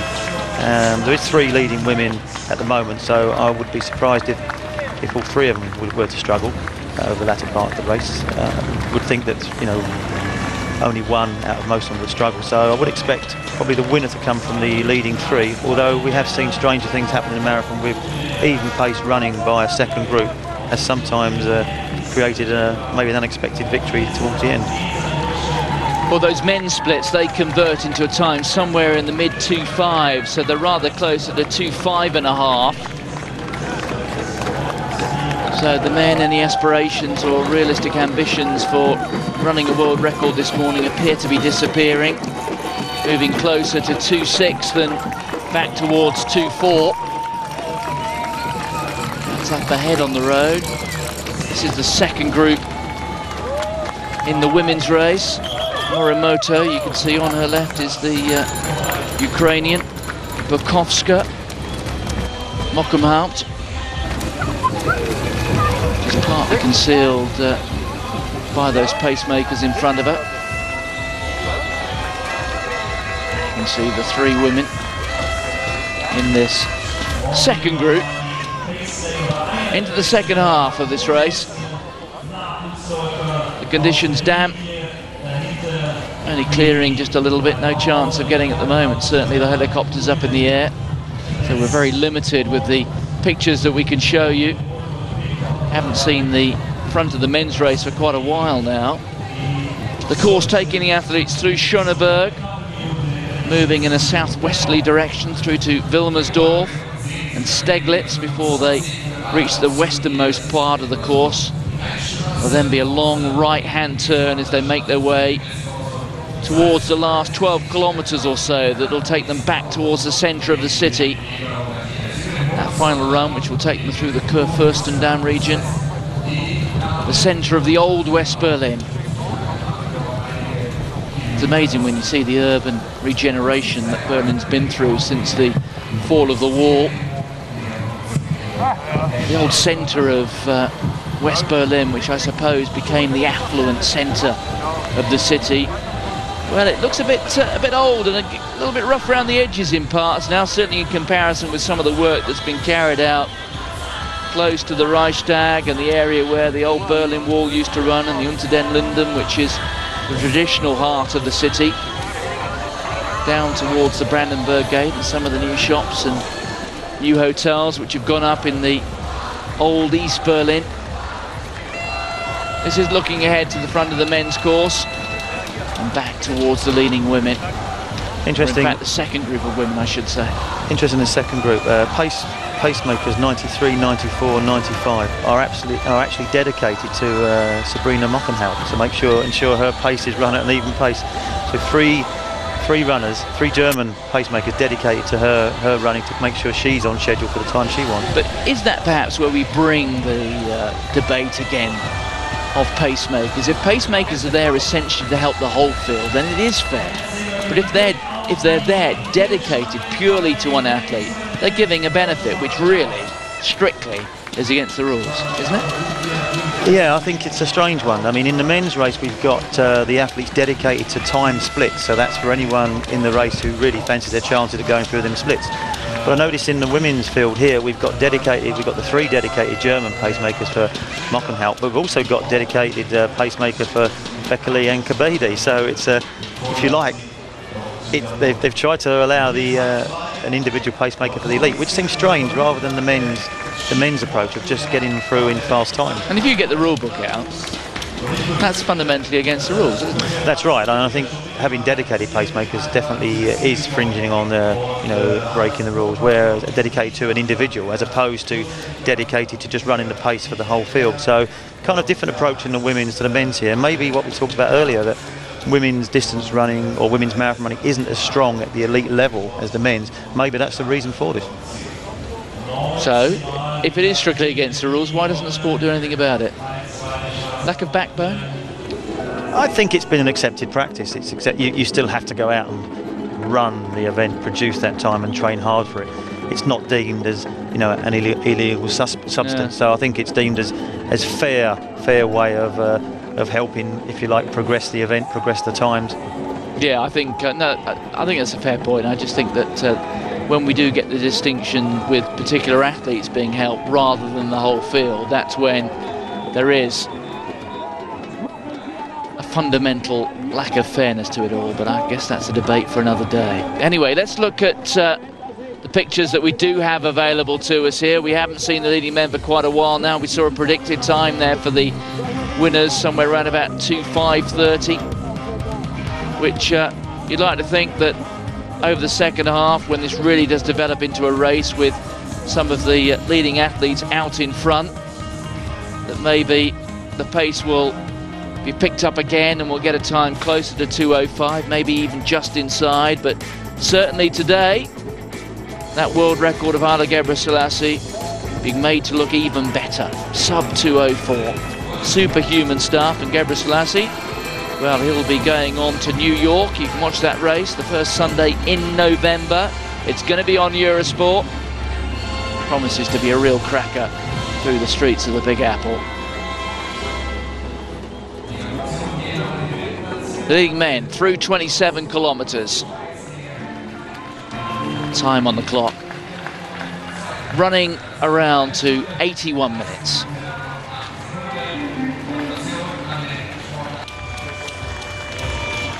You're watching the 2010 running of the Berlin Marathon. The conditions, well, still a bit of drizzle out there. And we're focusing on athletes down the field. The problem is there are no helicopters. We can't get them up in the air. Cloud cover too low. And you can see here the front of the handy sport race, as they call it, at the Berlin Marathon. And they coming through. Well, they started about 10 minutes ahead of the main field, and I'm sure we'll get the final result through. It actually went off with a start of 28 minutes on the elite men and women. Just coming through the finish area there, you can see the Brandenburg Gate in the background.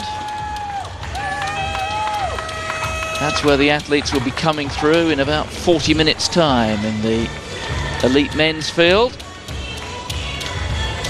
But we must apologise for our failure to bring you that many pictures of the men right at the front. it is caused entirely by the weather. No helicopters, limited coverage, I'm afraid. So hopefully that situation will start to improve as we move towards the conclusion of this marathon. The men, as I said, you can see there, the top left-hand side, they're running the 29th kilometre at the moment. Pacemakers at the front ensuring a fast pace. The target of a world record of breaking 2 hours and 4 minutes, 2:03:59, Haile Gebrselassie record set on this course, of course. Well, that now, or hopes of that, would appear to have disappeared. The projected time, somewhere in the 2:05, something like that. But 30-odd thousand athletes out on the road this morning. We've got a competitive women's race, 3 Ethiopians out in front. The last time we saw the women, but the big guns in the men's up there as well. Patrick Macau, Jeffrey Mutai, 1 and 2 in the Rotterdam Marathon this year. The fastest 2 men in the world. The leading women, Besnish Bekele, Abero Kebede and Genet Getene. The 3 Ethiopians, you can see them there now through 25 kilometres in 1:25:30. Kebede, Bekele and Getene. So they're looking at a time somewhere in the region of 2:25, something like that. But running there with the help of pacemakers. Well, maybe they'll be running perhaps a time a little bit closer to 2:24, 2:24 and a half, something like that. They are picking up the pace. That 29th kilometre there run in 2:51. That is in the men's race, so that's quick. They seem to have settled down and kept pretty much their positions that they're in. They don't seem to have swapped around a great deal. They've run very steady indeed, the elite women, and they've obviously been surrounded by the men, the pacemakers, for the race so far, which has been a great help for them. But there hasn't been much kind of changing of positions, even in terms of where they've been running on the road. They've pretty much stuck to where they are and in the positions they're in. So they've run very conservatively, it looks like, so far in the race. 2:51 though, that's phenomenal, isn't it? That's running at 21 kilometres an hour, and try doing that on the treadmill. You will battle. In fact, you probably will end up getting driven off the back of your treadmill if you try that. That is incredibly quick, and these men are clocking kilometre after kilometre at that pace. 42.2 kilometres, the metric distance for the classic marathon. And the men have been going for almost an hour and a half now. We haven't seen them for quite a while. Must apologise for our reduced service here. Lack of pictures, no helicopters. Unable to see them, and even some of the pictures from the road would appear to be letting us down as well. So it is hugely disappointing, but well, athletes these days may be able to beat records. TV production team struggling to beat the weather. Now, although we can't see the pictures, we know the men's race is approaching that famous or that magical 30-kilometre mark, where certainly there are a set of pacemakers, and from our instructions, they are due to finish or drop out, or we'll be interested to see what does happen. But at 30 kilometres, they're only scheduled to go that far, so it would be interesting to see what happens, whether 1 or 2 of them feel good or whether they feel they fulfilled their obligations and they decide to call it a day there. Yeah, we talk about the wall, and clearly there's a point there where pacemakers will move to one side, which inevitably, as we see the men here, we've got a view of them. Although that even that's looking further back on the route. This is in fact the second group, isn't it? It's not even the leading group. That from some time ago.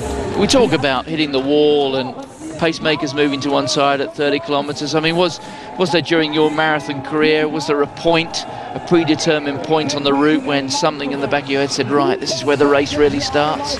Yeah, I must admit, I did feel that was around a 30 kilometres. You know, you need to get through the 30-kilometre point feeling pretty good, feeling that you've got enough in your legs to carry you the last 12 kilometres, and I certainly felt that was a critical point, and that's certainly where I fell that runners around me started to weaken and drop away, whether that's a mental thing as well as a physical thing.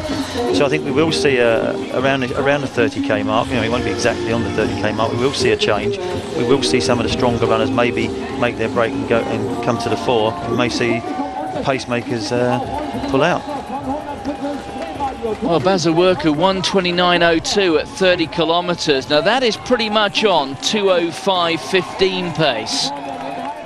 And also when we saw some splits indicating things quickening up in the last couple of kilometres. Well, if that is weather related and it does have something to do with the wind, well, that is perhaps the section where the athletes do turn on that right-hand turn back towards the centre of town. Now, the wind direction was supposed to be from the north, which would suggest that as they turn towards the finish area, there was a section where maybe they were running into the wind. Maybe that was the point where they were running outside 3 kilometres or 3 minutes per kilometre. This is the front of that field. You can see Werku there in the middle, Kiptanui. They are in the race proper. You can still see those pacemakers. And there's the finishing time. Well, I've already mentioned that, something like 2:05.15. Also there, an athlete we haven't mentioned. That's Shetu Wendimu of Ethiopia. 2:06 man this year.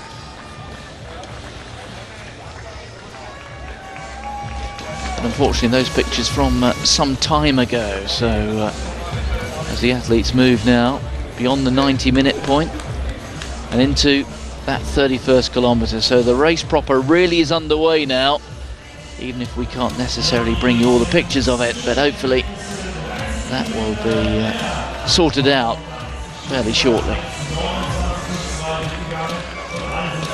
This is a fair old distance back on the route. Do you ever feel moved to run a marathon these days, Eamon? No, I feel that I've... You're a bit of a tennis player these days, aren't you? I am indeed. I play more tennis than run. I certainly feel as though I fulfilled my my ambitions at marathon, winning 2 big city marathons.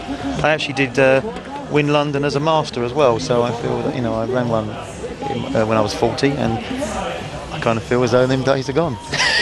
Now compare the sense of achievement, winning a big city marathon. I mean, your career was blessed to the point where, as you said, you won London, you won Chicago, you've also won big track races in your time. I mean, in terms of sense of achievement, I mean, where do they all fit in? Yeah, I look back fondly with all of them, and you could argue they all sort of sit fairly evenly in my memory. But the thing with a marathon is it takes an awful lot of preparation to actually get out and run a marathon. So I think the feeling of achievement is greater because of the amount of work you put in for that one race. Well, you can see just momentarily there we caught a glimpse of the front of the men's field, but still problems with those pictures, so we're battling. But that leading group reduced in numbers as we move towards the last 10 kilometres of the race. Hopefully we'll see a bit more of that in a couple of moments' time, but 31.25 kilometres gone. That means about 11 to go. Well, I mentioned to you the great speech there of John F. Kennedy outside the Rathaus, the town hall. The proudest boast is, Ich bin ein Berliner.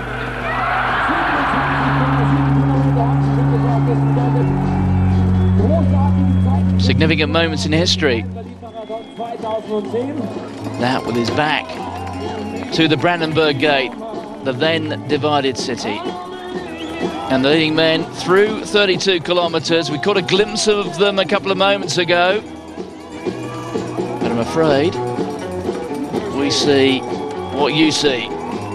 So it is proving rather frustrating that the bad weather is getting into the plumbing. And we're not being able to see the front of the men's race, which has got now well inside half an hour to go. They're into that last 10 kilometres.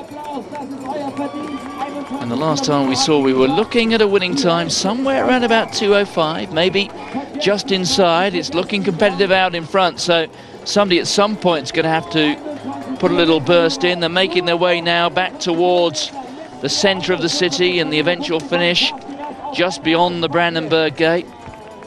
The last 10 kilometres taking them along Kurfürstendamm, past the old church, which was such a... there it is, right on cue. The Kurfürstendamm, what used to be the heart of the old West Berlin. Now, as I said, the centre of the city is effectively shifted 3 or 4 kilometres to the east to what used to be the old East German sector. But these some pictures taken on, dare I say, a rather better day. So we're inside that last 10 kilometres, and the cameras, I'm afraid, dwelling on some of the fun runners further back. Here we can see they're out waiting for the leading men to come through. Patrick Macau, Jeffrey Mutai, 1 and 2 in the Rotterdam Marathon back in April. Will they be the first men past the Kurfürstendamm this morning?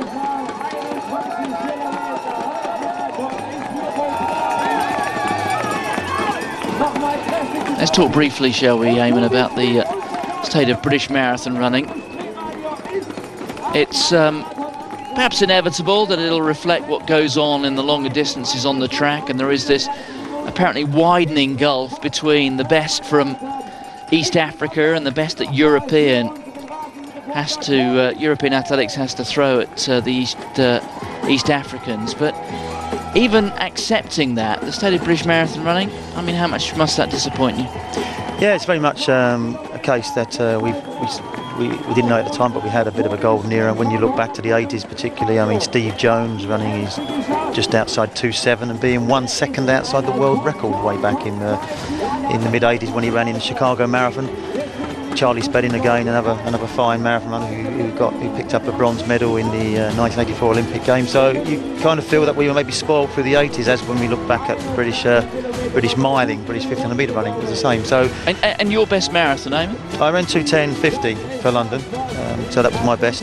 Slower than the days of Charlie Spedding, Steve Jones, but obviously I was that era and I did race Steve Jones many times over 10k on the road and cross country and on the track. I bet you beat him a few times on the track, didn't you? I beat him a few times in road races, and obviously marathon wise I turned to the marathon probably after he'd had quite a long career at the marathon. So no, there was a period, Eamon, I don't wish to embarrass you, and I'm sure distance runners would be clocking up lap after lap after lap at Crystal Palace and 1 or 2 other places, and they'd look over their shoulder and they'd see the old Basildon AC vest and they'd go, no, he's still here.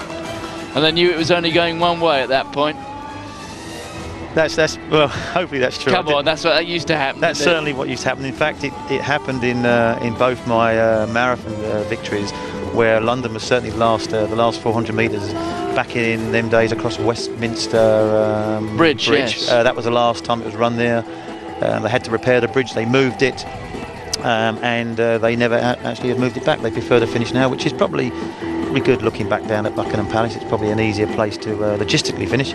And also in Chicago was probably a sprint over the last minute of the race, which enabled me to win that as well. So obviously took my track speed and my finished speed and put it to good use when I ran the marathon. But I always maintain I had to train hard to make sure I was still there with 400 metres to go in a marathon.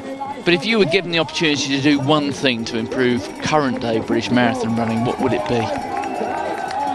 I think it's got to be a mindset and just a whole approach to, mixing your training in with your life. People thinking that it's impossible to do this, it's impossible to do that. I mean, there were a lot of runners in my day, certainly myself.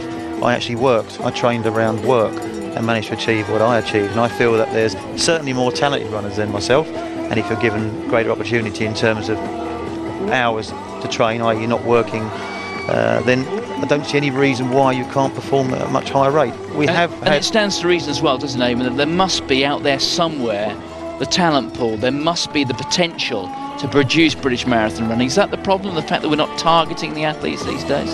I think it's actually more basic than that. We haven't got as many good 1500 metre runners. I had to give up on 1500 metre running at the top level because I was never going to break through with people like Ovett Coe. Then Cram came along, we had Moorcroft. So I moved up to 5,000.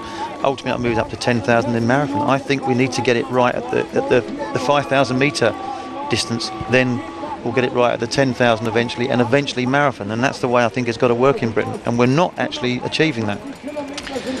So that is the rather grim news from Berlin. There's no helicopter. The weather conditions you can see there. The old church, losing it in the mist and the fog of an autumnal Berlin morning. It's the season of mist and mellow fruitfulness, isn't it, as John Keats once wrote. And that's the case this morning in Berlin, where the weather is getting into the plumbing. Well, good morning, this is Eamon Martin and myself, Martin Gillingham, taking you through the closing stages of the Berlin Marathon. And for about the first time in half an hour, we've got a sight here of the leading men. Basu Werku wearing 6. Also there out in front, you can see Patrick Makau. And the picture's breaking up, but they're better than some of the pictures that we've had. There you can see Jeffrey Mutai on the left alongside Basu Werku. Makau in behind them. So 3 of the key figures are there. This is Ashetu Wendimu of Ethiopia. So 2 Kenyans, 2 Ethiopians in the leading 4. They've gone through the Kurfürsten Dam district. That's at 35 kilometres. Making their way now towards Potsdamer Platz. And that final loop, which will take them to the Unter den Linden and back towards the Brandenburg Gate, and the finish shortly after that. Well, I must say we're very grateful to have got these pictures back. No helicopters this morning, so we've been through long periods without seeing them, and even the rain, the persistent rain here in the German capital, getting in the plumbing of some of the electronics, and struggling to get pictures even from the bikes as well. But now there we have the 3 leaders. The pacemakers have moved to one side. It is Makau, Mutai and Werku together in what looks like, well, we're not on world record pace, we're some way short of that, but we may well have a classic conclusion here, Eamon. Certainly what we were hoping for was that we have Makau and certainly Mutai, who are the 2 fastest men in the field, and we know 1 and 2 in Rotterdam as well. Certainly challenging towards the end. They both look to be in pretty good shape here, and also Werku, who's having a good run. He's another fast runner. He's ran just outside 2 hours 6 is his best, but you know, he's obviously running probably a little bit inside that today, but he's certainly in competition with a couple of runners who have run much faster, so it's kind of turning out into the kind of race that we would have liked it to have. And all 3, you'd have to say at the moment, looking pretty strong.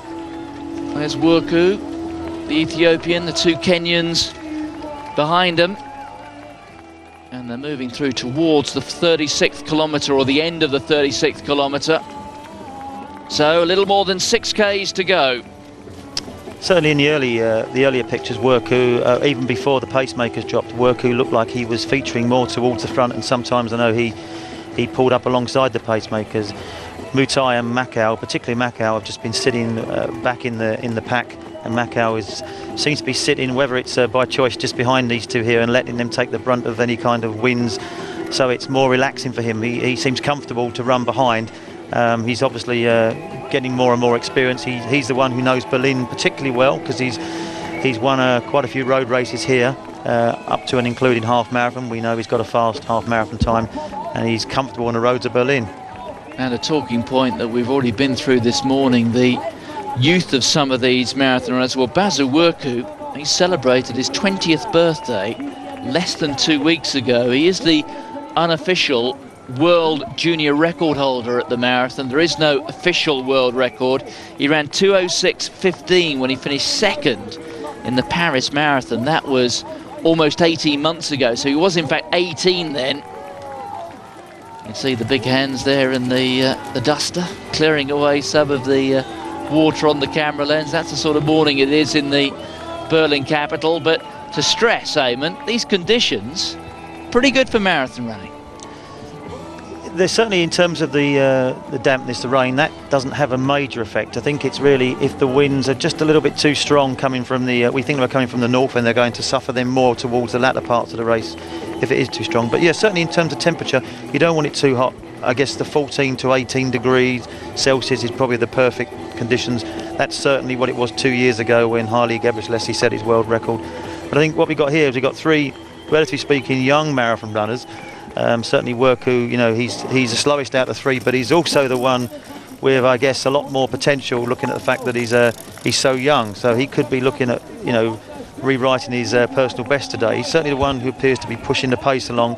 Macau has, for most of the race, certainly been the most comfortable in terms of position, and just really comfortable to run behind and follow. But yeah, we've got an interesting situation over the last 6 or 7 kilometres. Worku running his second marathon of the year, and having finished third in Ottawa in Canada. That was in May. He only ran, I stress only ran, 2:09.54 there. That more than 3.5 minutes slower than he'd run in Paris 13 months before that. But he's looking strong here, and you would have thought on his way to a lifetime best time. But the two Kenyans, and you can just see drifting across, Patrick Macau wearing 2. It is an interesting feature, the fact that there is no number 1 in this field, and that's in deference to the great Haile Gebrselassie. That's probably hoping that he'll come back another year and they'll give him his number 1 bib number again. Yes, he's on his way to New York to run the New York Marathon at the beginning of November. Reminder, you can watch that here on Eurosport. Haile Gebrselassie, the world record holder, running in New York. That after that tremendous performance 7 days ago to win the Great North Run in the northeast of England. But it's a classic finish. We may have gone through the previous 1 hour and 50 minutes with rather large gaps in our coverage because of the problems with the weather. No helicopter this morning. Even some of the pictures, on the majority of the pictures, actually from the road for the first 3/4 of the marathon. Real break up on those. We didn't see much of the race at all, but now that the pacemakers have moved to one side, Basil Worku there in front with the t-shirt underneath the vest. It's then the 2 blue vests of Patrick Macau and Geoffrey Mutai, 1 and 2 in the Rotterdam Marathon in April, and they're running together here. It's going to be a classic finish. We have something like 13 or 14 minutes left on the road, that's all. Inside the last 5 kilometres now. Is this where, I suppose in your day, this is where your track head would have come on, wouldn't it, Eamon? Certainly, I would have been happy to have effectively been where Macau is and just feel comfortable, and obviously get to a certain point in the race where I felt that I could probably sprint to victory. Now that depends on how they feel with their own speed, their ability to pick up the pace at the end in terms of track running, like 10,000 metres, and even if they've had to do it in half marathon running. But I mean, it's still, you know, it's not a long way to go in terms of the whole marathon distance, but it's still enough distance to go for someone to make a break here, make a serious break. And I think they're now feeling the energy of each other. They're trying to sort of, there's probably little tests going on now. Mutai looks for the first time, he's trying to push on because Worku's been leading a lot of this. And I think there's little tests going on amongst the 3 of them. And you might find that Macau, who's sitting at the back, whether it's because he's comfortable sitting there, they'll all have their own strategies over this last part of the race, and we'll probably see it unfold in the next few minutes. And at this stage of the race, you're going to be second-guessing the strategy of your rivals. But how much do you think they'll know about one another in terms of their strengths and weaknesses? There's no doubt Macau and Mutai do, because they finished 1 and 2 in Rotterdam. There'd have been large parts of the Rotterdam Marathon where they would have been running together. You can feel the strength, you can feel one another's strength during the race. If you put in small little bursts, it doesn't always look clear on camera. You can see what the response is and what the reaction is, and I think that's what you'll see now. Macau obviously feels as though it's time to move up ahead of Worku and run with Mutai. So I think you'll find, you know, it's going to be very critical over the next few kilometres.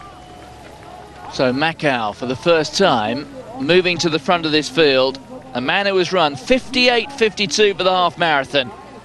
He is the man in this field with real track speed. Mutai alongside him. second behind Macau in the Rotterdam Marathon this year. That the fastest marathon so far in 2010. Macau ran 2:04.48, 7 seconds ahead of Mutai. The rain continuing to fall as the men move towards the last 4 kilometers of the Berlin Marathon. It's going to be a cracker. A little more than 3 kilometers remain in this Berlin Marathon. And just a hint of a gap there. You can see Patrick Macau just slipping behind the other two after having gone to the front. I wouldn't read too much into that. Werku, the Ethiopian. Well, it's the old rivalry, isn't it, Eamon? It's Ethiopia against Kenya.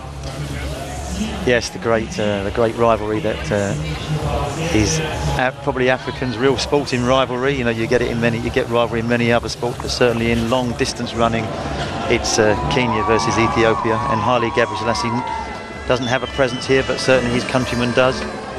That's Richard Friedrich, who we understand is leading the race to be the first German. And I guess it's a question worth asking, isn't it? Here we have 2 against 1, 2 Kenyans against 1 Ethiopian. There's an awful lot of money at stake here in terms of prize money. Do these athletes put that money to one side and consider the great rivalry between the countries? A rivalry which Haile Gebrselassie echoed last week when he was talking about it. I don't think they would. I think they'll obviously try their utmost to to win, be it the Ethiopians or the Kenyans, but I don't think they'll put the country before money here. I think it'll be all about individual victory, which will be a victory for their country as well. They want the prize money, they want all of the bonuses that go with the times that they'll achieve.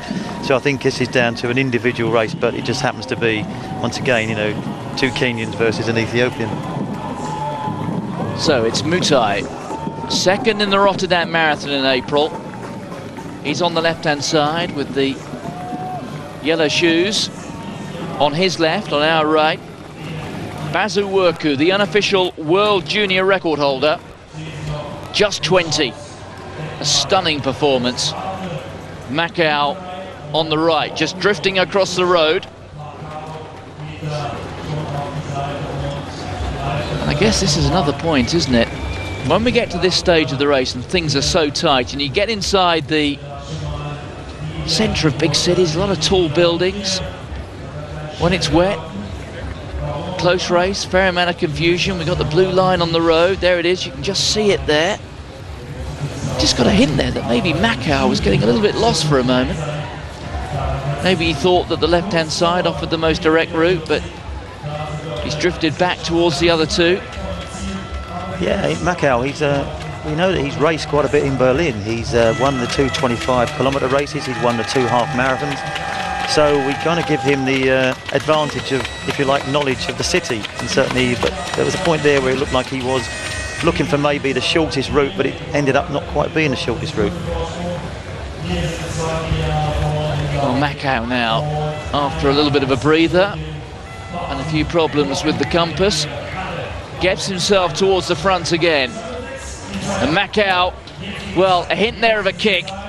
And Werku, well, he's now having to work, isn't he? I was just beginning to think there, it's we're pretty much in the last 2 kilometres of the race, and there doesn't seem to be a significant attack from any of these 3, which is quite unusual at this stage of the race. And as soon as I started to think that Macau who looked like he might just start to be labouring a little, has gone to the front and obviously turned it into certainly a race for the line from this far out. Well, you can see Werku there just running across the street corner, biting maybe a metre off the course distance, but that an illustration of the fact that he is battling, and just a cyclist getting in front of him there as he went across to the drinks table. But now Werku, the youngster, may well have to settle, I think, here for 3rd place as Macau and Mutai kick further up the road. Well, we've spoken a lot about the youth there of Werku, just 20. Well, Macau, he's only 25. Mutai, well, a little bit more advanced in years, but still, I suppose, in distance running terms, a youngster. He doesn't turn 29 until next month. That's right, and whatever happens, I think Werku has had a good run. He certainly ran 40 kilometres with a couple of sub 2 hour 5 minute runners, so he'll certainly feel as though he's improved his times and got them back to where they should be. Ebere Kebede leading the women's race.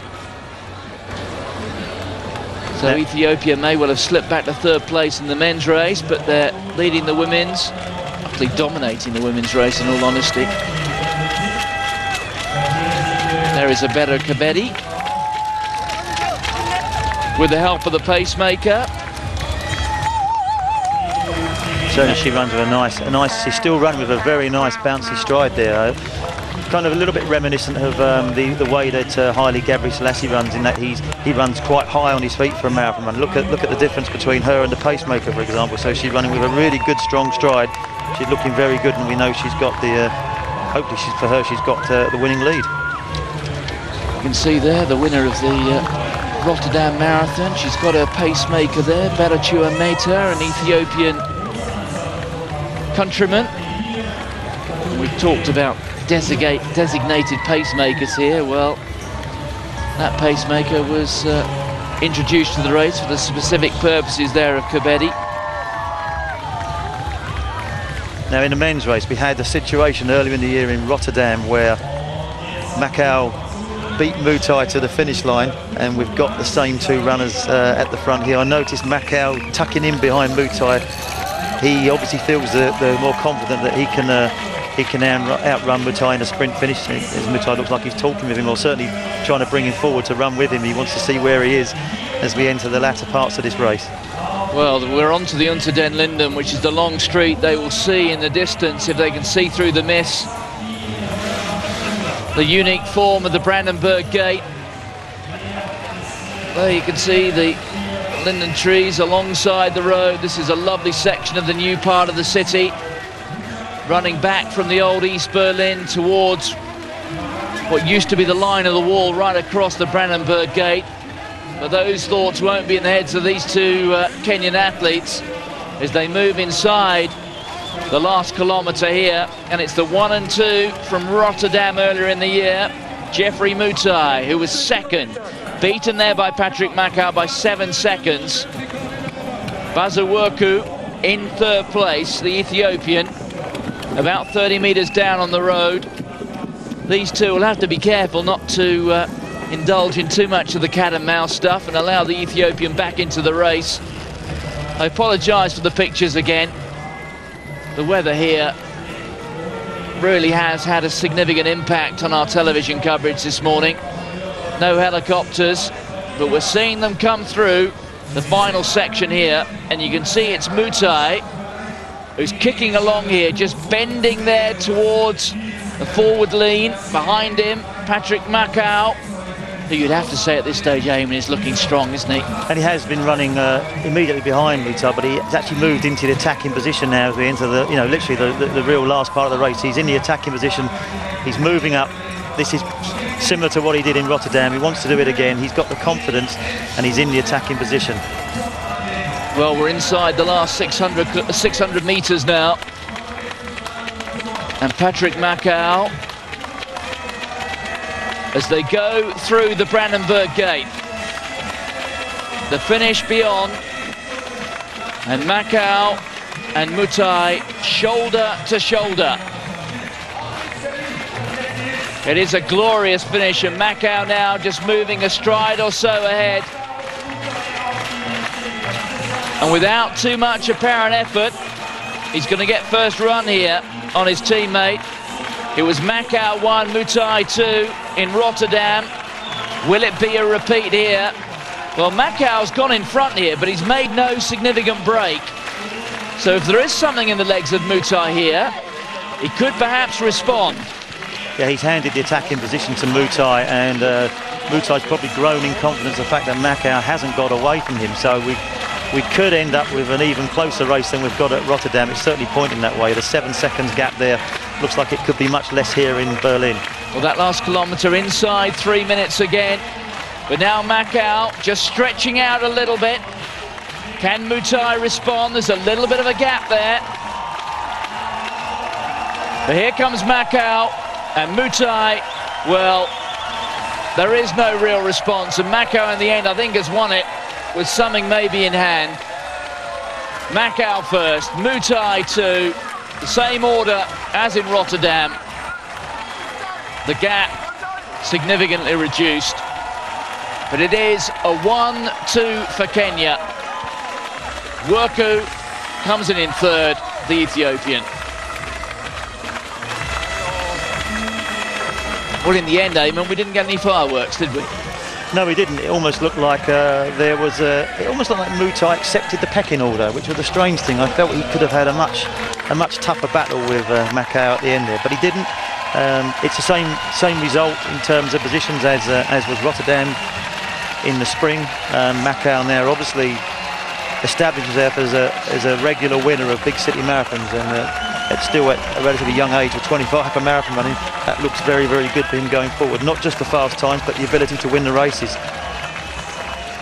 Well, it'll be interesting to get the official times. Some way short of the world record, but as you can see there, the clock having run now just beyond 2:06. It's another world-class performance. Terrific stuff from Macau and Mutai, the fastest two men in the world this year, and confirming that here. Macau ran 2:04.48 to win in Rotterdam, with Mutai also inside 2 hours 5. Werku, another terrific performance from him. After having slipped a little bit in Ottawa earlier this year, and there you can see the unofficial splits at 35 kilometres, which, let's face it, have been rather overtaken by time now, haven't they, now that they've finished? What we really need to get are at least the unofficial finishing times. But Werku, a name to look out for, having only just turned 20. What a tremendous achievement it's been by the Ethiopian to come here, and he was with the two leaders there. 2:05.08. The unofficial time, 2:05.25 for Werku. So for the two leaders there, just a little bit slower than they ran in Rotterdam. For Werku, well, every reason to be encouraged there. That's a very fast time indeed for the young man. And that's actually a 50, yeah. Werku has run 50 seconds inside his previous best. And at the ripe old age of 20, the future does look exceptionally well for him. That's right, 2:06.15. He ran to finish second in Paris about 18 months ago, so another big chunk of his lifetime best. And as you said, celebrating his 20th birthday on the 15th of September. So you'd like to think he's got a fair old future ahead of him.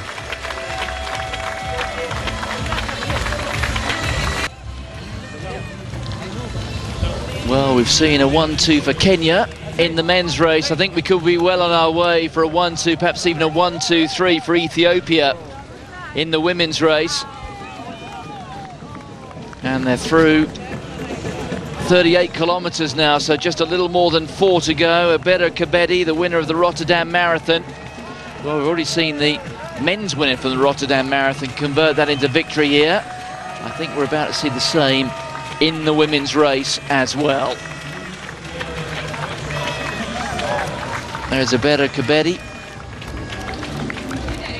leading German, Sabrina Mockenhout. Back down the road, it'll be interesting to see how she is going, but for Kebede, she's still looking very comfortable there, isn't she? She is. She's still, her stride is still looking very, very good, very strong. She's still bouncing off the road. She's got a pacemaker who's been there all the way through the race, sitting in front of her, so she knows that she's been on for the pace that she's wanted, and it's taken her clear of the field. Obviously, the other athletes had the option to run with her, but they haven't managed to stay with her. She's strong with the day, and it looks like, once again, we could have the winner of the Rotterdam Women's Marathon winning here in Berlin, as we have had of the men's. I thought for a moment we may be about to catch a word with the winner of the men's race, Patrick Macau. I could see just having a few words there with sometime colleague Andy Edwards at the finish line. They're close to the Brandenburg Gate, but Kebede just going through now the last 3.5 kilometres or so.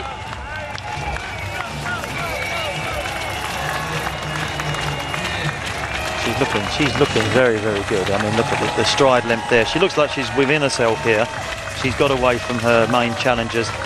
She's obviously running at a good pace, but I think she's running at, relatively speaking, a pace that she can cope with quite comfortably. I don't think she's really stretching herself here because she doesn't have to. Yes, making her way along Leipziger Straße before the left-hand turn towards Unter den Linden, past the bottom of Friedrichstraße, very close actually to the old checkpoint Charlie, which you saw if you've been watching all of our coverage here. One or two archive shots of one of the symbols of a divided world. Leipziger Straße just runs straight across Friedrichstraße, very close indeed to the old wall. There are still sections of the old Berlin Wall you can find around Berlin, by the way. One of them is only about 300 or 400 metres down the road from the old checkpoint Charlie. Another one along Bernauer Straße, which is where a lot of those iconic shots of, if anybody's seen the image of an East German guard hurdling like an Olympian, a bit of barbed wire, that was on the old Bernauer Straße.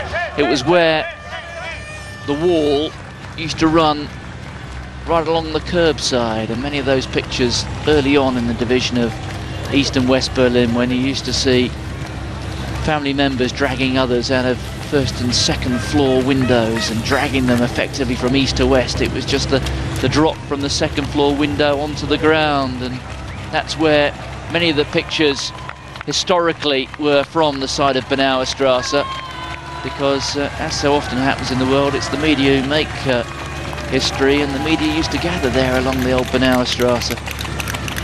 Anyway, a bit of history for you. This is modern track and field history we're seeing. An Ethiopian on her way to victory on the streets of the now united Berlin. Ebero Kebede,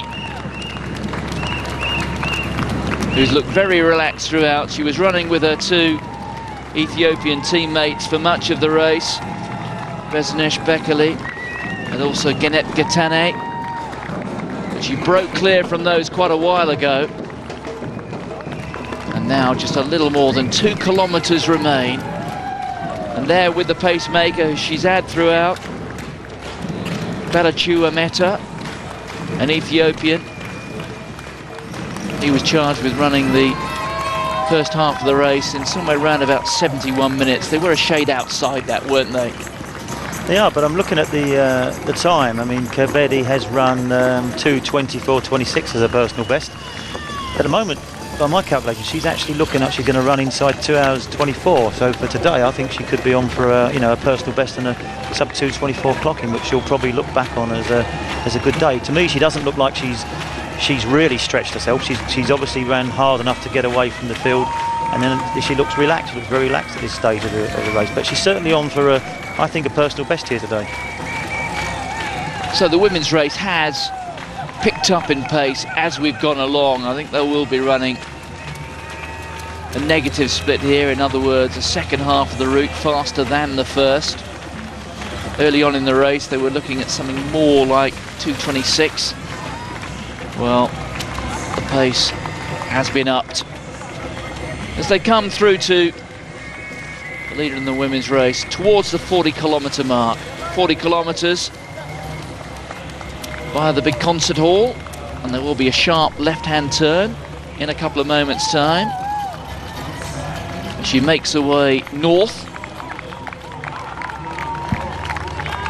There is the left-hand turn.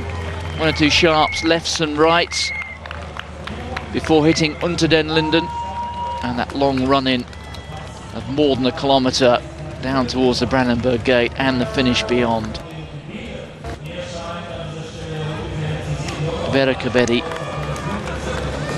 through 40 kilometres in just outside 2:16. So yeah, the numbers do stack up, don't they? It's in the end, it's going to be a very fast time. I say very fast time, and let's put the achievements of Paula Radcliffe to one side for a moment. But certainly by the current day standards of women's marathon running, it is going to be quick. And certainly for Kebede, for Ebero Kebede, it could well be certainly close to a personal best or a personal best. And she has only just turned 24 years of age. So once again, she is, relatively speaking, a young African runner. She's got plenty of years ahead of her. If she manages to keep herself injury-free, she's certainly got many competitive marathons ahead of her. So this is probably a good step forward for her. Yes, by the old standards, she's only just come of age, hasn't she? 21. 2 weeks ago.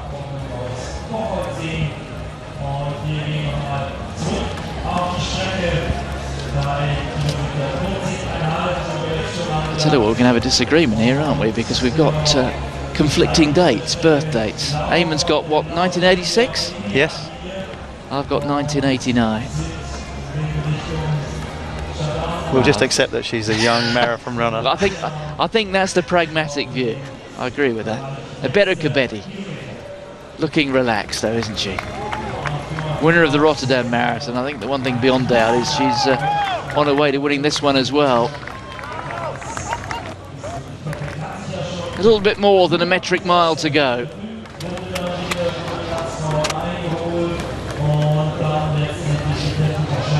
And her compatriot and pacemaker, Belachu Amita. I wonder if he's on any kind of bonus here as well. Yes, well, as we were saying, I mean, he's another of these pacemakers who's come here with the role of not leading the field or even running against the clock. He has been given a guide time, but he is there purely and simply for the requirements and needs of Ebere Kebede.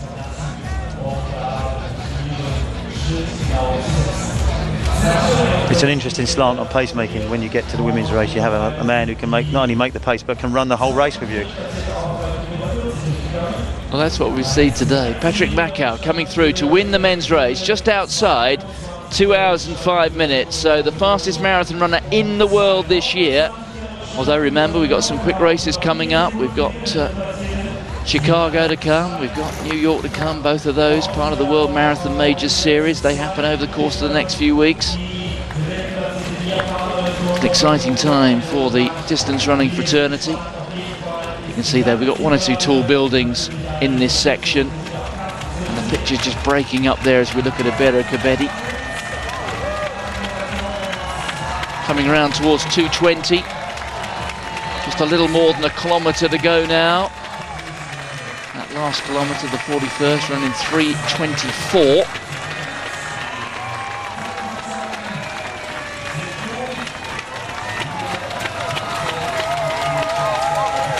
Certainly running well up on her toes, isn't she? Certainly for someone who's in the 42nd kilometre of a marathon, she is looking full of running, actually. So I'm convinced that she hasn't really pushed herself to the limit here, that she's got more in the tank. She doesn't need it today. She may need it when she chooses her next marathon, but she's obviously it's more important to get a victory, and that's what she looks like she's on her way to. Well, Richard Friedrich is going to lead or win the race to be the first German over the line. Outside 2 hours and 20 minutes. The American Alex Krabel, as he's been pretty much throughout, is just ahead of him. But Richard Friedrich, the 28-year-old German, runs for the LG Passau Club. He's got a best time before today of just inside 2:30, so it's going to be a significant lifetime best. And those hardy souls beneath the umbrellas on the side of the road see the first German over the line. Outside 2 hours 20, Richard Friedrich. And not that far behind. Just back down the Unter den Linden, this long road, and look at the splashes and the pools on the middle of the road here. This is a spectacular boulevard. And Kebede here, we'll see just ahead of her, the Brandenburg Gate, which will in her mind represent the end of the course. It isn't actually, literally. They've got to run 200 or 300 metres beyond it, which I suppose gives it something of a false finish, but certainly as a symbol for the end of this marathon, that is it. There you see, looking back in an easterly direction, high above the Tiergarten. That's the Brandenburg Gate, and here she comes. Ebere Kebede. depending which version of her birthday you subscribe to, somewhere between the age of 21 and 25. Either way, you'd have thought she's still very early in her career. This is just her third marathon. She won in Rotterdam in April. She came second in January in Dubai. 2:24.26 she ran there. Well, she would appear to be on her way to improving that lifetime best here. Her third marathon in 9 months. And that's impressive, although something I wouldn't recommend her to continue to do. But certainly, you know, getting the victory again is a, you know, victory in Rotterdam, victory here. That's obviously a good sign for her. She's on for a good time here relative to herself. She's going to get a personal best. 2:24.26 is her personal best. So she looks like she's going to be inside that here in Berlin. Look at that right heel, the way she kicks it out. That's definitely signs of fatigue. It's something you don't see quite so clearly from the side shot, but here you can see it. And I think that's obviously, usually when there's a problem, that gets exaggerated by fatigue. And I think it's showing that she is actually fatigued here at the latter part of this race. So 2:24.26, her personal target, and she looks like she's going to make that. And the pacemaker with her all the way to the end. We'll leave debates for about the legitimacy of that for another day. But Abera Kebede wins a women's race at the Berlin Marathon, and she is going to clock a lifetime best inside 2:24 for the first time in her life.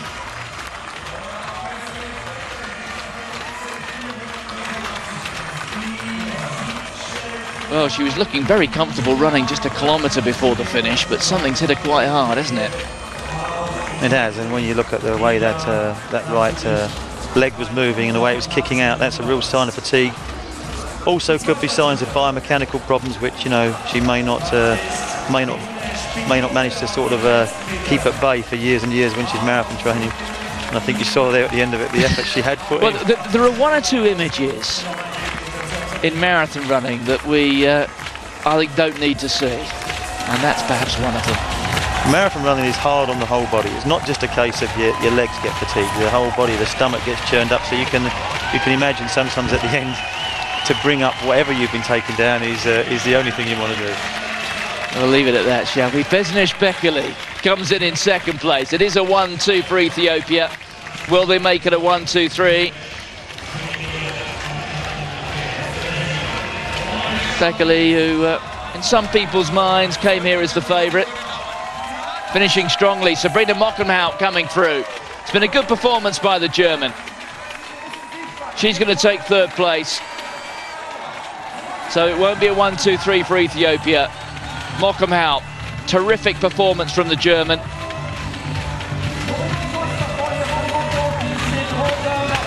Well, in fact, she may well finish fourth, because you can just see in front now we've got the Japanese athlete coming through. Well, Tomo Morimoto, with whom Mockenhout was running for so long, looks like she's going to finish just ahead of the German. So Morimoto of Japan will come through for third place. Mockenhout will finish fourth, just outside 2:26. Mockenhout's lifetime best coming into this race, 2:26.22. That was run in Frankfurt 2 years ago. She's going to be very close to that. I think she's just going to duck inside. So Mockenhout coming to Berlin, her eyes on the clock. I think she's just inside it. 2:26.20, maybe 2:26.21. Mockenhout coming through for fourth place. But, well, the order we were expecting in the men's race was confirmed. It's a 1-2 for Kenya. Patrick Makau, Jeffrey Mutai 1 and 2. Just a moment to reflect on those achievements, Eamon. I think, yeah, the two, as we say, two new Kenyans on the block. You know, run very well early in the season at Rotterdam, 1 and 2, same positions here. They've now got the consistency, so I think it's a great day for Kenya. Eamon, thanks very much indeed.